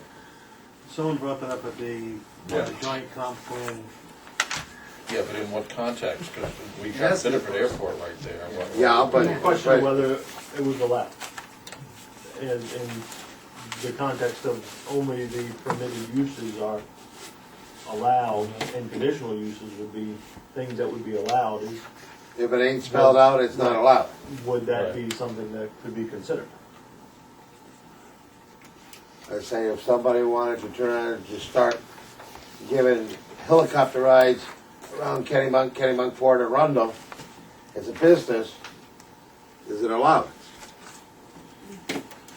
You'd have to fly in about 135. Well, yeah, I'm not going into the fine lines, I'm just saying, Oh, that's it. it's not allowed. If it's like not turning and having a truck place. So no fly zone with it? No, before turn on, we couldn't have a truck depot. We have one now, Marty. I know, but I was just saying it wasn't allowed because it wasn't written out. If we're gonna consider it, I think we'd have to consider it under conditional use. Are we talking about commercial, or are we talking about private, per individual? Commercial, Private you could do anyway, right? Private, you can turn on land, you can use your own property. Yeah. There's not a problem with private. Sure you can. You could do that Oh, in Lightfoot. come on, come on, maybe it's lightening up, turn on, it's the helicopter is going. Could I speak to that? Yeah, go ahead.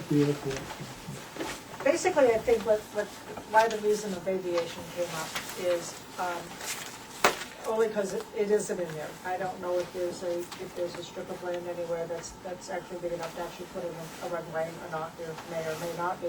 But even if you just wanted to open up a store that was aviation related, you sold aviation parts, or you sold, That's commercial and so that retail. would be that would be underneath your commercial retail, even though it isn't.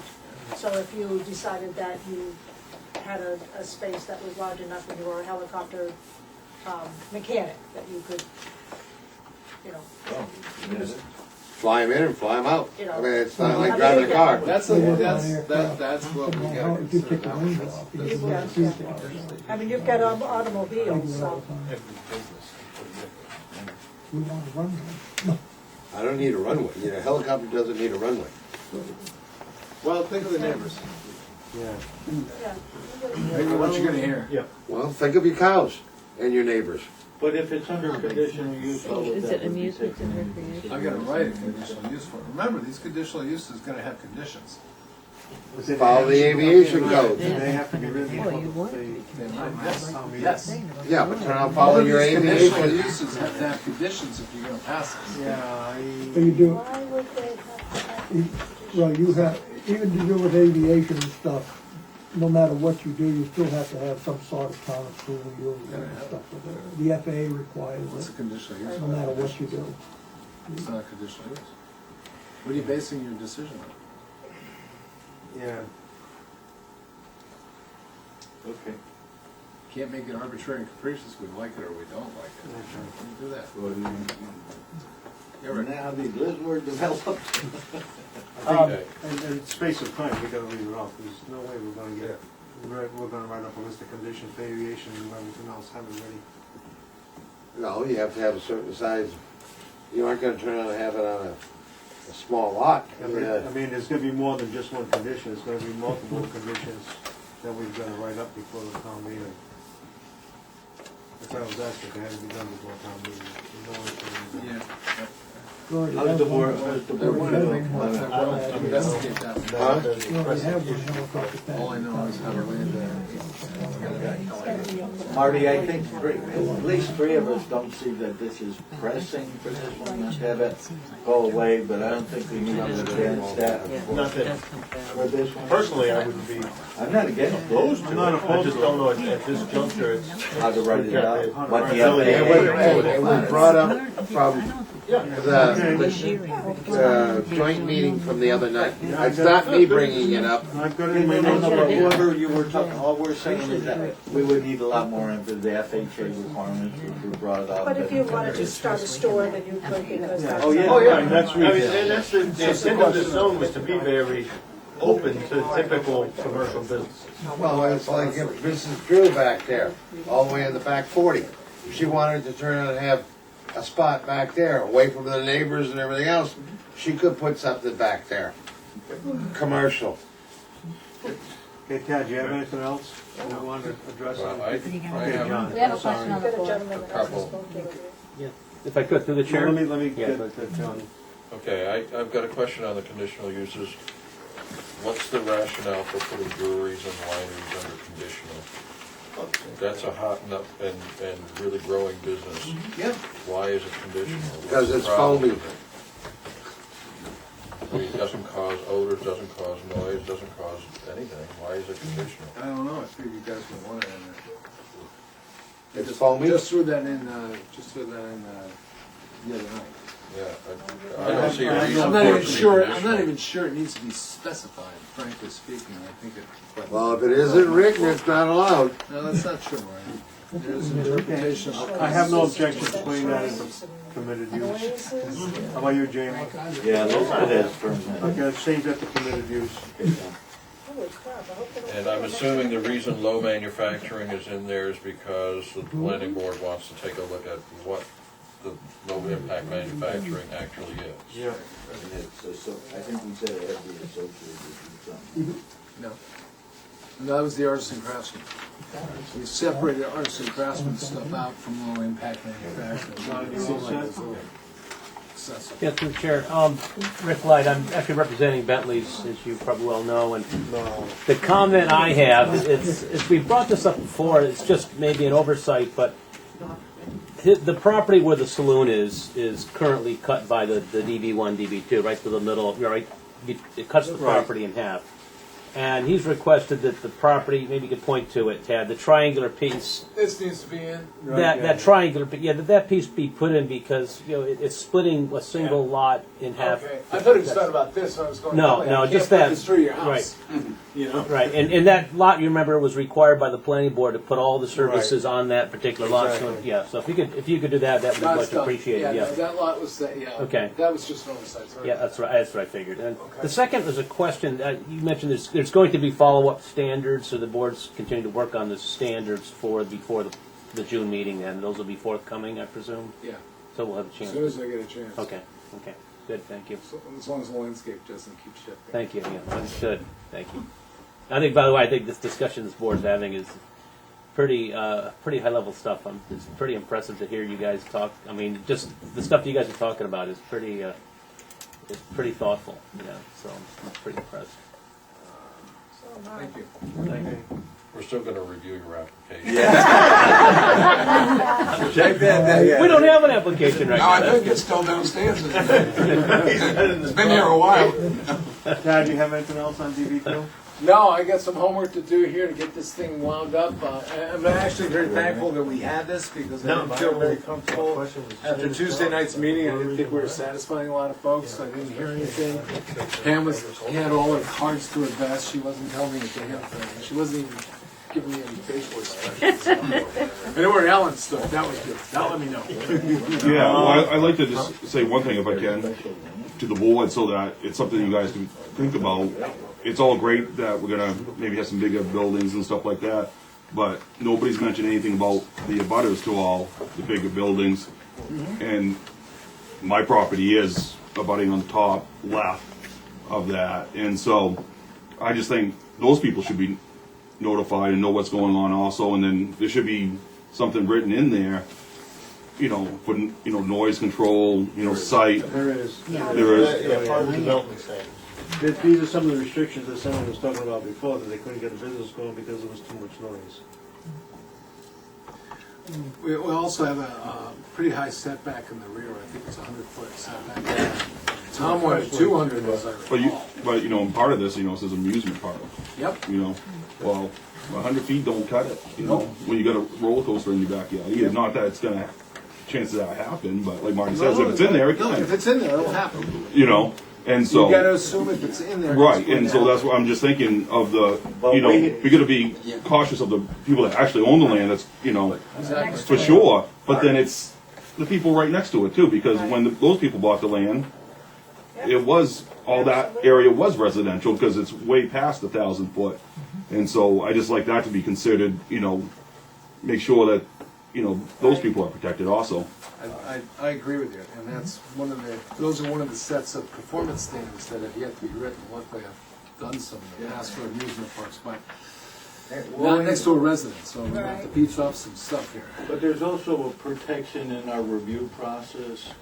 We have minimums, that minimum of 100 feet. They're gonna present the 100 feet, and if it's some very high noise, high density, high traffic, we'll have to look at traffic, we'll have to look at noise. We have some flexibility to increase, that's the minimum that they have to meet. But in that review, if they don't, if they can't meet our decibel requirements at the property line, they have to move, right? Well, yeah, and I think there's also gonna be I gotta come up with a light standard too, because the biggest problem in Wayne is light pollution. Facilities. The strobes, the blinking lights and so forth, and that's why. Did you bring us the standard? Because I like to torment them, that's why. What lights? When are we gonna get an amusement park out there and you get You can have all the lights you want. Can we close out on DB2? Okay. Thank you very much. Thank you. Thank you for your We're not all done yet. DB2, yes I do. Next, you might wanna listen. I need the map behind the scenes. What's the next on the park? Whatever you can do down. I think the next one is, I think Townhouse corner. R2 allows multifamilies. the other side of town. Right now, it's subdivision. That's not where all the stuff. You can see it's right at the back, right at the back of the campground, like a couple of feet straight into the property. Follow. Straight line, really should follow. Log Cabin Road meets the River Road? So that's how Log Cabin Road. The Arundel 5 points. Okay. Oh, down there by that, By the Brown golf, okay. pits? Down there. One side. All of this, yeah. Ladies, gentlemen, Tad, can you explain what we're referring to by townhouse? I like Linda's comment of we'll run 5 points. That's why Martin Scorsese was out there the other way. Okay. All right, Arundel 5 points. I almost like that better than Townhouse Corner. Yeah. No. We're like, A lot of people going down there with kids. This, just to summate this really quickly, I don't think there's, Right there in the center. I don't think we're gonna run into as many issues on this one as we did with the TV2. But the Townhouse Corner District is actually a small district. And it's really, this is River Road, here's Dawsonville Brook, and it really starts right about in here, runs up Arundel Road, around the corner through what was the Townhouse Corner area in here, and then all the way up Log Cabin Road to John Buffalo.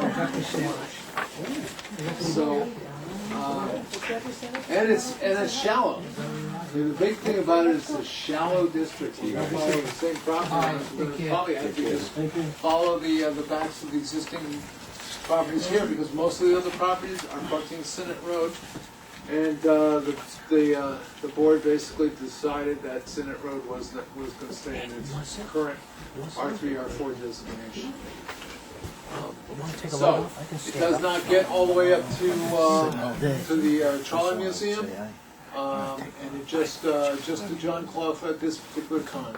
That's what we're looking at. And I think as you folks might recall, also the town of Kennebunk Board has talked about doing something similar to what we're doing, but they aren't in any hurry to do it at this particular time. So we're going to be going into this one alone. Really, the ordinance section that you've got. Let me back up and we'll go back to the intent. The intent was this used to be a mixed-use district historically. The EDC and Jen Rose did a great presentation on the history of this area, and it is in fact a mixed-use district. Somewhere in 2005, 2007, the comp plan decided to make this into all rural conservation, and it's really not a rural conservation zone. There is some rural uses out there, but it's not the dominant use. When I say rural uses, I should say agriculture, or what we consider to be rural uses. There has been, first of all, more of an urbanized approach to it, because if you see by the lot sizes here, we have smaller lots. We have existing businesses, and we have existing business infrastructure in there. And therefore, what the board is looking is making this into a neighborhood commercial district. The planning board called it the mixed use core, mixed use 4 district. And the intent is to make it small scale businesses in here, obviously, because the lots aren't really amenable to anything large. And to make it a mixture of residential and commercial. To allow commercial to come back in here, to allow existing commercial to survive it. Again, this does not have infrastructure. We do have water that does come up to Arundel Road, but it hasn't been extended up north. It hasn't been extended up to Log Cabin Road. I understand the water district is looking at extensions, but they're doing some long-range planning right now. They're going to do some extensions along North Road. So North Road, where? down through here, I guess. I haven't really talked to the water district. I talked to them once. I haven't done a follow-up. So consequently, what we did is just in case they decide to do something and bring it up there, the town of Kennebunkport comes in. Certainly, if they were to put utilities up into here, infrastructure, whether it be water or sewer, it'd be foolish for us. Well, they wouldn't. They would love to have anybody tap in on the other side of the road, because they probably put it up the side of the road, or they would love to have additional services. So we put in a provision to allow incentives for smaller lots based on the presence of water sewer. Is there 3 phase? I don't believe so. Because It's Kennebunk Light and Power, right? You got Kennebunk Light and Power there? No, It's still CMP. CMP in there? Yeah, they got sucked down there to CMP. Because I think they got Kennebunk down there, but, okay, so you're still. That's why I was asking Orange Brown. I mean, that was. What's that say, L? Yeah, I don't know, Marty. I was just a I question. I didn't notice third phase up there, that I wasn't really looking for. I'll check the lines. It's, the comp plan committee and, well, the comp plan committee looked at the ordinance, and the EDC looked at the ordinance, and the board has looked at the ordinance. And we really haven't done a lot since then. Both the EDC and the board, as you recall, wanted to institute some very strict design guidelines to make sure that the residential character was preserved in that area, and that it had distinct character to it, which is one of the reasons why they decided not to go with filling stations.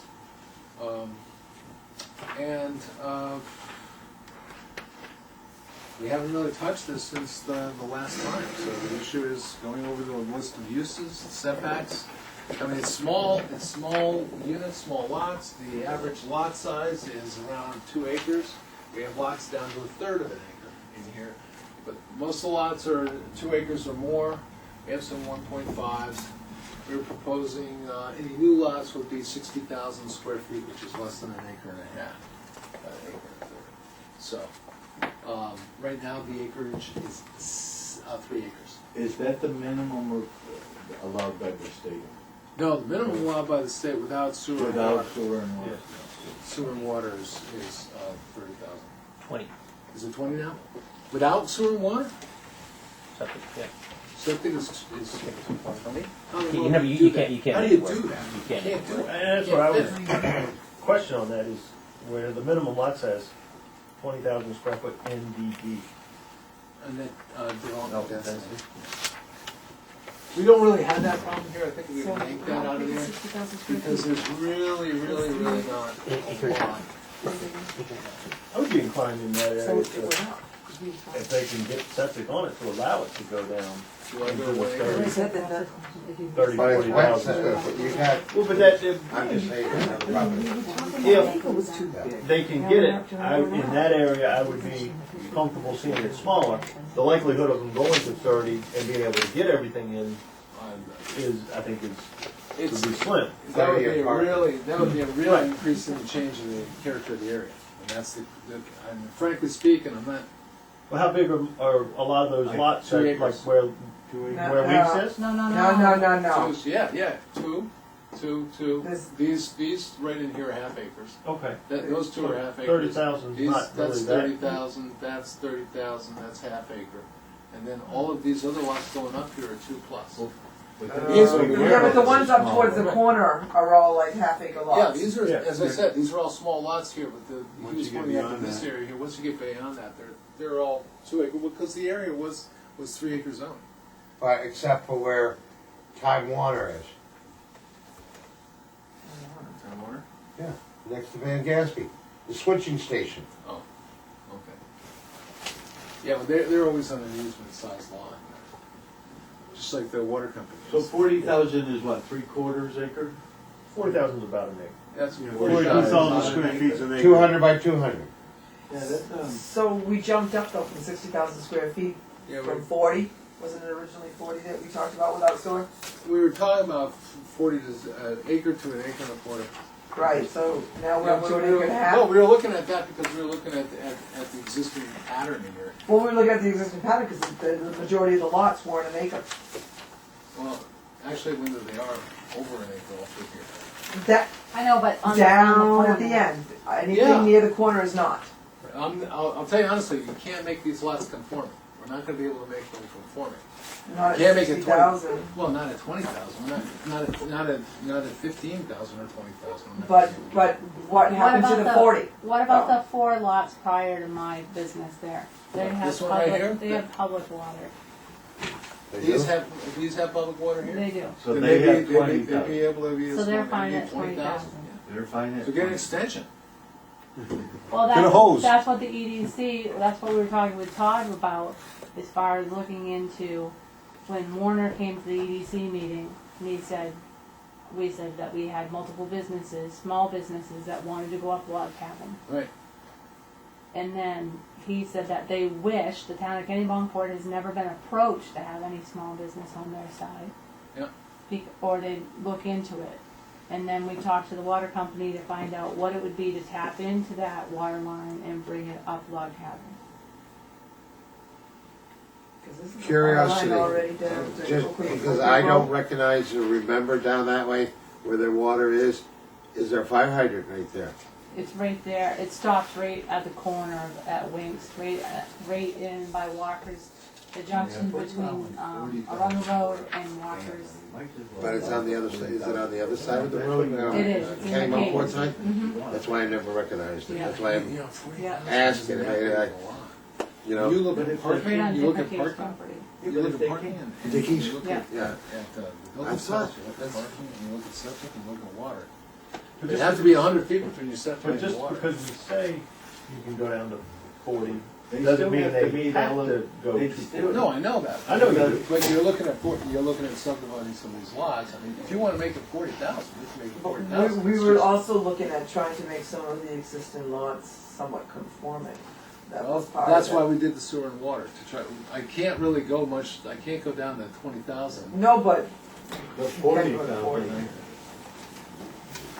I don't, I think it's reasonable. Now, Well, and fine. is that intended to be in the second column, all uses without public water and public sewer? I mean, really isn't. It could be public water or sewer. But the sewer is really the Sewer's the dictating. kicker. That's Right. really, I mean, if you look at 20,000 Right. square foot lot, you can You build can a put well. a well You can't do in a third well, well. Yeah. but it's the sewer that, Sewer's the biggest Right. issue, but if you don't need a water supply, then your septic could go into your parking lot. Yeah, you're gonna have to chamber it, but you can put your septic into your parking lot, and you don't have to worry about water. The only thing you have to worry about is distance to your neighbor's well, Right. if he's not on water. right. But Ted, we had two businesses there on those two lots that are, if you put it this way, they'd still be non-conforming. Prior to R.H. Brown, on our side, we had two properties there where small businesses were looking to go in. Yeah, So it it's, still could go in. It's just you can't subdivide another lot into a 20,000 square foot lot. okay. Lots that are existing are existing lots of record. Okay, you can fit everything on there, terrific, fantastic.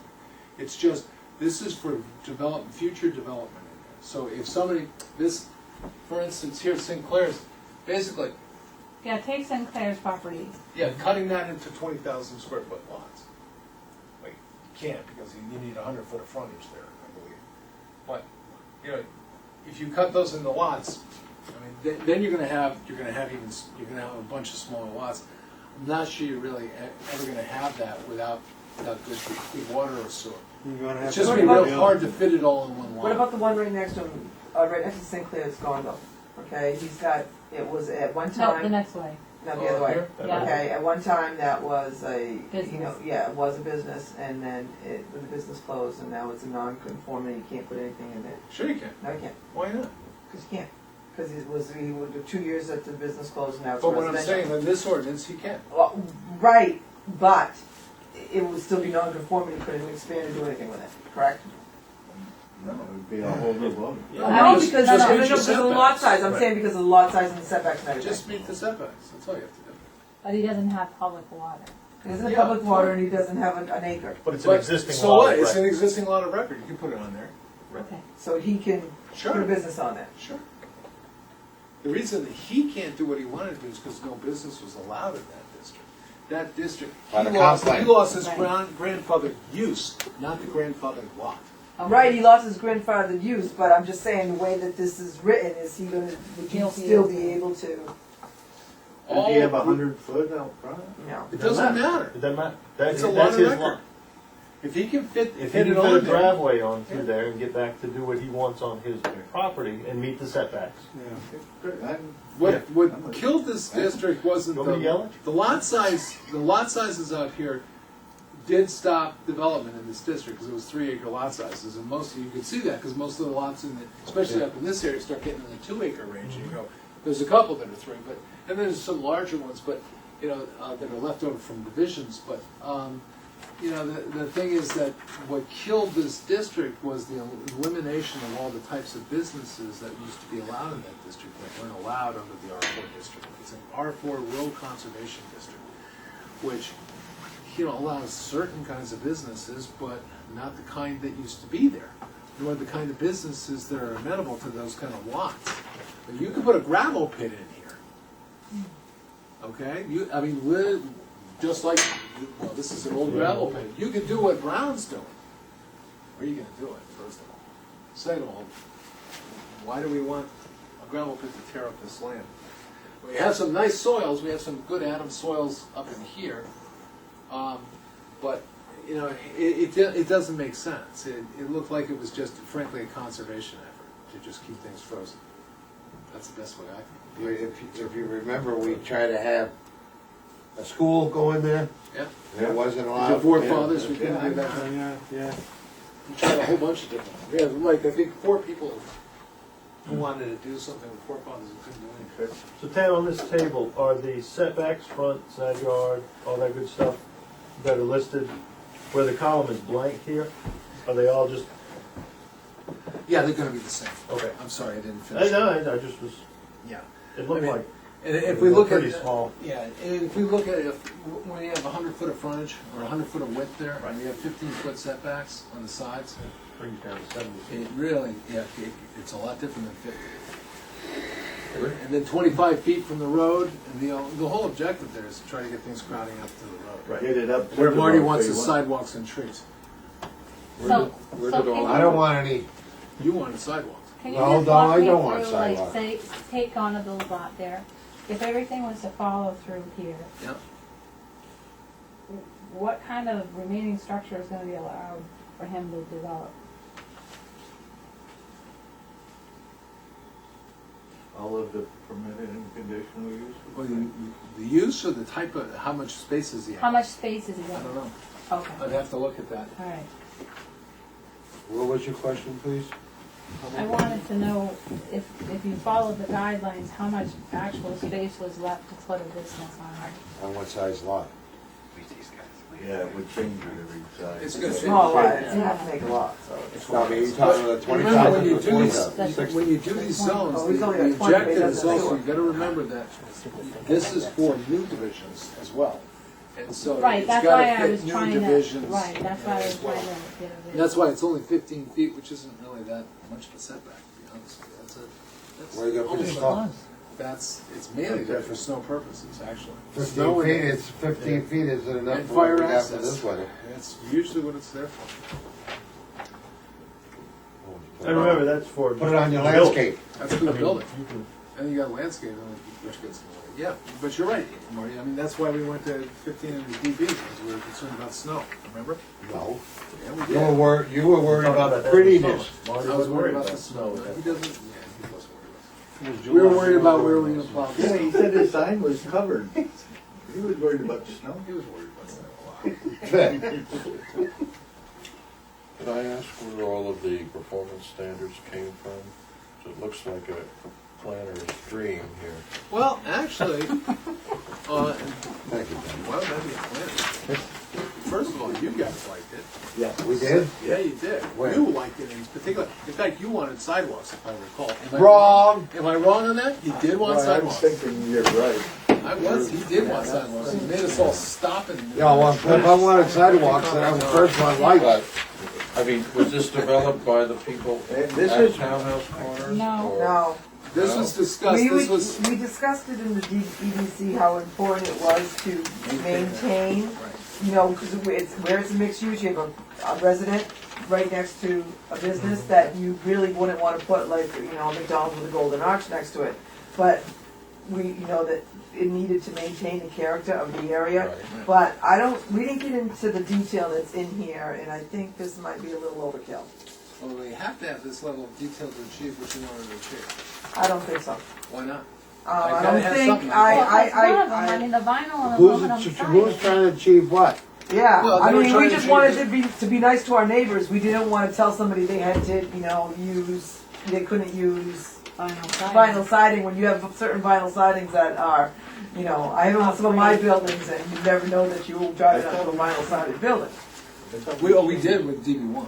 Oh, okay. Yeah, this is actually, I took this because these guys were talking about We did allow. maintaining the same character of the neighborhood. I mean, maintaining the character of a neighborhood, but I just think there's some, you know, Well, what part? So you don't like the vinyl siding, what else? Making all stains white or neutral colors.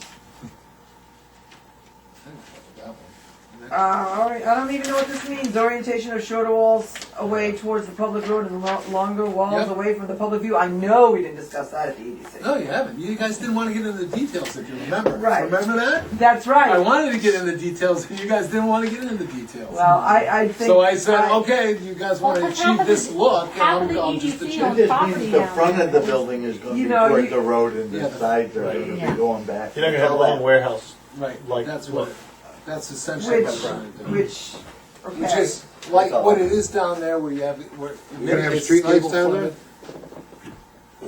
Just No, because you can only have a light that's, what, 12 feet high? Is that what I just read? Wait, 8 Oh, don't feet? forget, your sign can't be more than 8 feet 8 high. feet high. That's your sign. 12 feet, 12 feet 12 per feet. side, the lights. Wow. 12 feet or to the height of the building. Or to the height of the Yeah. Well, the building can be 35 feet, but you only can have a light that's gonna be 12 feet. No, you can go to the height of the building. Not to exceed, So if I whichever wanted, is less. Could be 12. You Whatever. go 15. years put on my roof, or Coca-Cola. Not exceed the height of the This is basically, or whichever is that 12 feet is. yep.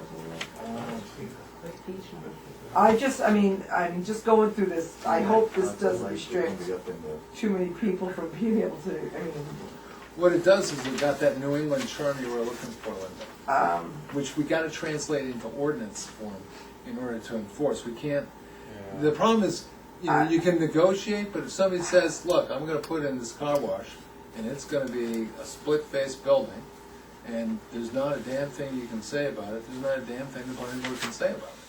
Where are you gonna put a car wash in? I would think there would be a way to word it in here without so many limitations that, I don't know. Well, it's trying to actually spell it out so it's clear.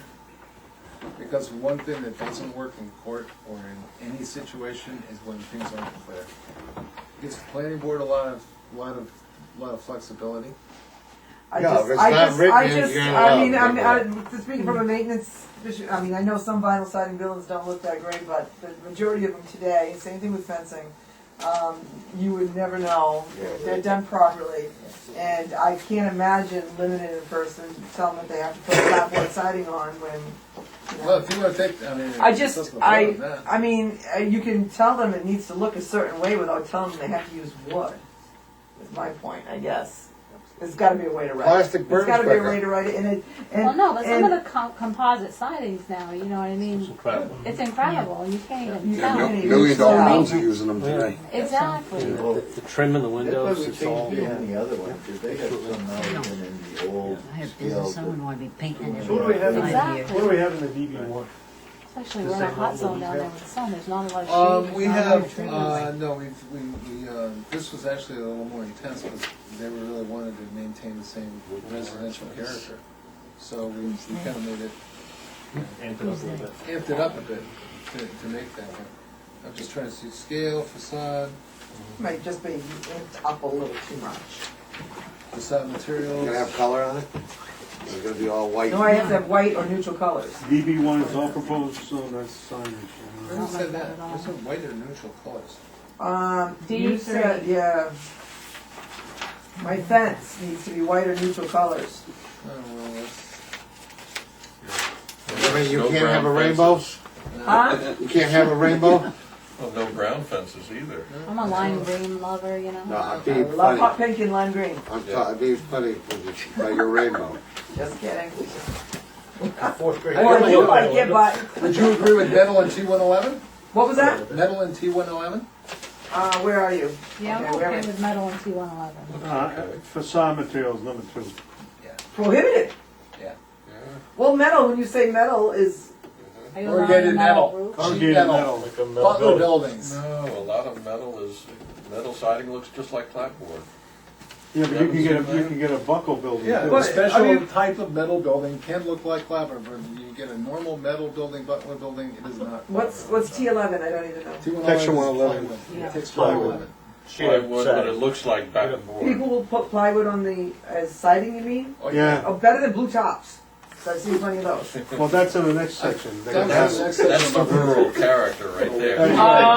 We get That's great. Actually, Not great from Tyvek is It's rural not great from character. the Tyvek and the blue top. That's- But Tyvek's metal, I rural. mean, but that's just siding, that doesn't mean roofing, right? I mean, because metal roofing, you're not talking No, about. This is just the facade. Side. What's up? Well, don't forget, you probably have to put your bricks up too.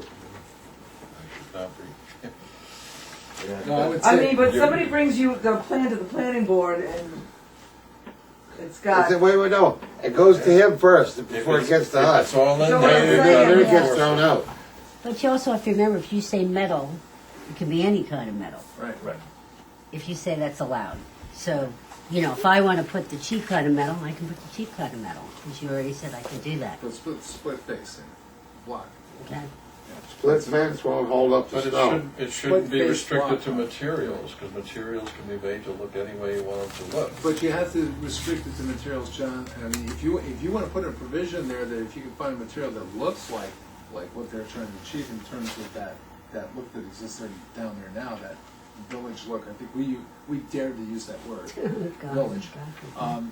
to maintain that same character. I don't have a problem with that. But if you just leave it wide open, Marty, you're going to get everything in the world. What did Marty didn't say anything here. I apologize. But it doesn't make sense I to just want say you streetlights. can't have metal because that's just, you can have, my mother's house is clad in metal and it looks like clapboard and it looks perfectly beautiful. And if What's somebody the wants to problem? put the, like the Then boat fine, building then we'll write shop, it that way. It's got to look like clapboard. If you want to do that, that's Yeah. terrific. Yeah, Well, but if you if- use traditional metal, it will be different. Use traditional split face. It's not going to be what you're trying to achieve. yeah, but if you got something that's set back, say somebody wants to put in like the boat building shop, you know what I mean? They want to renovate that and they want to put up a metal building. I mean, it's set back off, I mean, metal buildings, I mean, well, Oh, now that's we're right. going It's pretty not far nice from what we looking. were talking about. well, no, I just, but I Yeah. don't, but we have, that's what we have there. We have manufacturing back there. I mean, there's a boat building place right in that middle of that district.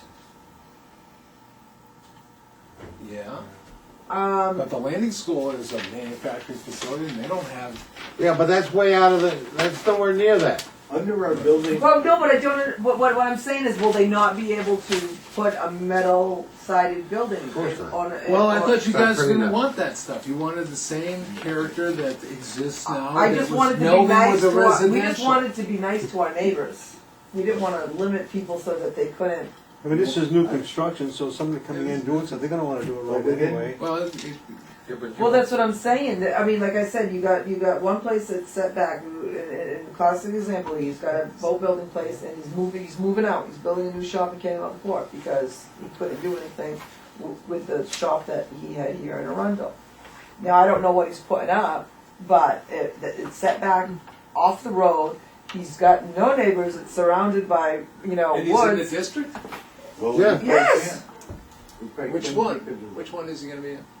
Which one was he in? Yeah. Where Which was one he in? Woody? See, he was right by, he was before Sawyer's.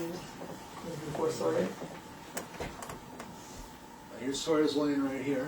He was here. That was him. I'm That's not off quite Center sure. Road. I know that I know he was, Hold on. you know, east of John Clark, so. South of John Clark. Right. Yeah. It's I where just the think Sawyer's if Lane you is. go into this much restriction, even, I don't know, that kind of stuff is just a slippery slope because John, right one now you thing can't do leads to anything. another. You can't say just What? clapboard either, because if you want an old country look, the batten board is Or older than brick. clapboard. That's perfectly good. Brick is perfectly good. Okay. You You're know, trying to so- go with the historic materials of the area. that We're have not been historic. traditionally wood. Well, yeah. We aren't making this a historic No, area. but within the framework of this, under your building design, we're almost there. The intent of this, the whole area, that it will be visually harmonious with the architectural and landscape characteristic of surrounding environment. And, I mean, why can't we just tweak that to Because that's How are you extremely gonna- vague. How do you That's enforce that? extremely vague. You're not going to be able to hold up. I mean, you can say that, but you can't do anything about it. Especially if Well, I there's- don't know, if you had a stainless steel, shiny thing that didn't look like anything else, I sure think the board could disapprove it. But if there's one similar to Right. it, it's That's already not how it works there. in land use law, Bob. You know that. I mean, we get in a Well, we'll just situation put where a somebody toilet out disputes there. us on a design standard, and we don't have it standard. They have every right and should take the town to court because we're being arbitrary and capricious. That's why you have the details to say, look, if we're gonna enforce a design standard, specify the design standard. First of all, it's not fair to the applicant to be, say, well, bring us in another plan and we might like it or not. You gotta give them something to hang their hat on. And to say, well, it's gotta fit, I mean, that's when we're going back to the old conditional use days. We've got, the problem with being very specific sometimes is that there's a lot of text, but at the same time, you've got rights in that. Question for Trying to you. make sure they have rights and at the same time achieve the goal. One quick question is, turn around, design standards, Yeah. okay? You're putting the businesses to the design standards, But Turner, you're not putting the homes to design standards. Well, I think it applies to both. Here, No. This applies to both. It applies to both. And just about every subdivision, is gonna have design standards that are. Or you can tell them what he can put on there. You tell them they can't use vinyl siding? No, but I mean, the there are contractor that's subdivisions you doing can't. that subdivision is gonna That's the- control that's that. the- Right, no, but I'm saying, but we, as rewriting the land use ordinance, have not stated that you, No. no. We didn't have to because the contractor 90% of the time has got deed restrictions on what he's putting up.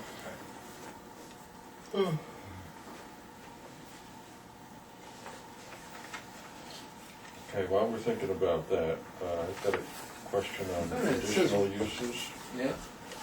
I'm wondering why yard sale is under a conditional use. I thought that was permitted anywhere, anytime. That's a temporary thing. Yeah. I was gonna say, unless it's a perpetual one. Yeah, well, but that's, perpetual ones are not permitted. Right. Anyway, and then there's the timber harvesting again. Is that, do we mean timber harvesting period, timber harvesting over 40%? Because I would think that timber harvesting under 40% would be a permitted use. Just like That's- the other one. It's, you know, I'm gonna have to check that out. In under 14, why would it? Why are we excluding Why are we medical excluding marijuana? medical, yeah. Medical marijuana? Is that town preference? Okay, no, one feeling I have, if you live next door to a marijuana production facility, and some undesirables wanna break into that facility one night and mistake your house for theirs, So that should go, garden and centers and agriculture will be permitted, and then under conditional uses Should be should be the medical marijuana. But I don't think you can exclude it. I'm sure you I don't can think go, you can. that's why you go to anywhere you want to. maybe approved in Portland, but it's Said not they approved wanted by the that federal from government. point, that's why it's in there. It's a very profitable business. Well, I know it's profitable. Oh, I We actually know got, in somebody's agriculture is spending what, $20 million on it, as soon as it opens up. I don't think Howard is. It's not in Arundel, is it? Wherever she it's can. agriculture. I don't think he was She's thinking a- that right. It is But I think, agriculture. honestly, I If they mean, allow me to bake I'll products tell you and about everything, it. I'm on it. Well, this is the production. I'm buying This it. isn't the use, this is the production. This is the interior greenhouse. We've got three, we've got two. Actually, the other guy's split. They're very small though. yeah, there's, but I just, it should But be that at least would on be a conditional conditional. use. Right. Well, talk to the board. There you go, honey. Which one, this one? If there was a medical marijuana production thing down there, do you think that's gonna be an attractor to other businesses? I thought that's what you were trying to do. Well, I mean, that would be you the aren't question. gonna, you aren't gonna flaunt it, that here I First am. thing to come in are other businesses gonna follow. Yeah. Well, yeah. No joke. Well, the pruning, I mean, that's that's but the you have to problem with that. make sure your landscaping is good enough. I mean, Allow it, and it's the first. You gotta put your shrubs. Yeah. They're all about this high, and at least the rest of the area. Chad, can I ask you a question? Sure. 'Cause I just happen to know from previous knowledge. You did have a gentleman or someone that was looking to do this business on the Route 1 area? What, the marijuana? Yeah. Yeah. He did. Yeah, that's there. It's there. See, and nobody knows about it, and But that's is that detracted from producing- any is that of the other producing more businesses. people? But Well, yeah, but it's just a little bit. But it's not, Exactly. and it's not right out there. I don't care. but Actually, I- he's gone. but it could He be, just, he closed up shop. it could be a killer. Who? The gentleman who was, The grower? yeah. Oh, it's too cold in the building? No, I think he gave cheap what he was looking. Grow lights are too bright, needed some extra. Well, he's on C, he's on CMP, but I couldn't smell him. I didn't know if you had anything, you know, mishappens or anything No. that happened with that. No, he had actually more concern. He was very upset that we advertised it because we had to. You know, we had to advertise and that was a staff level review. And we advertised it, and he was very upset about that. And then security was there, and Troy came, and the fire department, and actually the fire, we stood back and let the public safety deal with it because they were pretty much, they're the ones who were really concerned about the operation. I mean, I don't think this is a big thing because honestly, because we don't have a police. I mean, anyone that wanted to bring that business, I don't think they. No, bring it to a he had to Rundle. provide his own, he was more concerned about his own security, because That's what I'm saying. he has I wouldn't- security issues. I wouldn't bring it to a Rundle if that's what it would be. Well, just get a No, bigger I gun. would want a police force, number one, and Right, number that's what I'm two, saying. you'd want a more secure building, even the one down There's, there he there's was enough, in, it was there's not. enough money in it So- to take the risk. Yeah. Now, there's a lot of money in Get your own private security then. it. No, it's, people. They are doing that, yep. Yeah, Yeah, you'd have to. right now, it's an extremely profitable business. So things. Well, No, the thing is I that what you understand want it, guys? You know, you guys put that in there, so Well, you tell who me. guys? I didn't. I didn't. I think it should be. I haven't conditional. heard of, this is the first time I've heard about some of Right, this. we went over this thing 2 years ago. We went over this 3 years ago. Right. They're buying What's heroin down our way, they don't care about marijuana.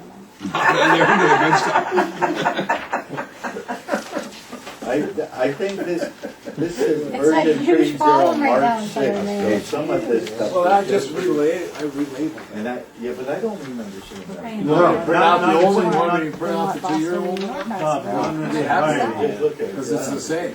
The only thing I changed, I think I changed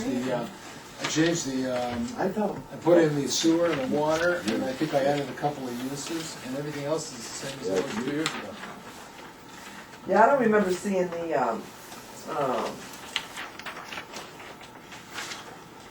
Sewer yeah, and water. yeah, no, They've been there all along. Make a sentence. So I have performance standards. there was They've been some, there That- all along with it.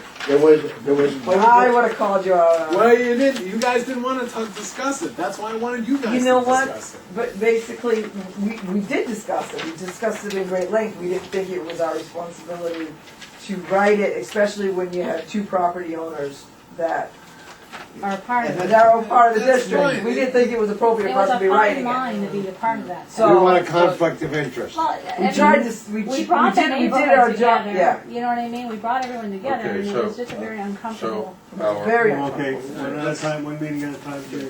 our instructions to the planner are, Yeah. Bob? Well, that's what I was starting to Roger. do. I was Somebody. going back from the van. There was a lot of discussion on the all uses without public water, reducing the 60,000 feet. We didn't come Can we back. go to the land uses section first? You just skipped that whole front page. Let's This is the front page. let's get that done. No, you're talking about permitted uses I thought- first. I'd like to go page 1, 2, 3, 4. Okay, I don't want to jump around. Page one, okay, I guess it wasn't from John had recommended moving medical marijuana production to conditional uses. Is that an So, agreement by the so board? let me ask a question. Is medical marijuana production a conditional use in other zones? No. No. It's an agricultural use. So it's permitted. So We if don't even advertise it. So if we draw a line through that, You just then call it it could fit agriculture. under agriculture.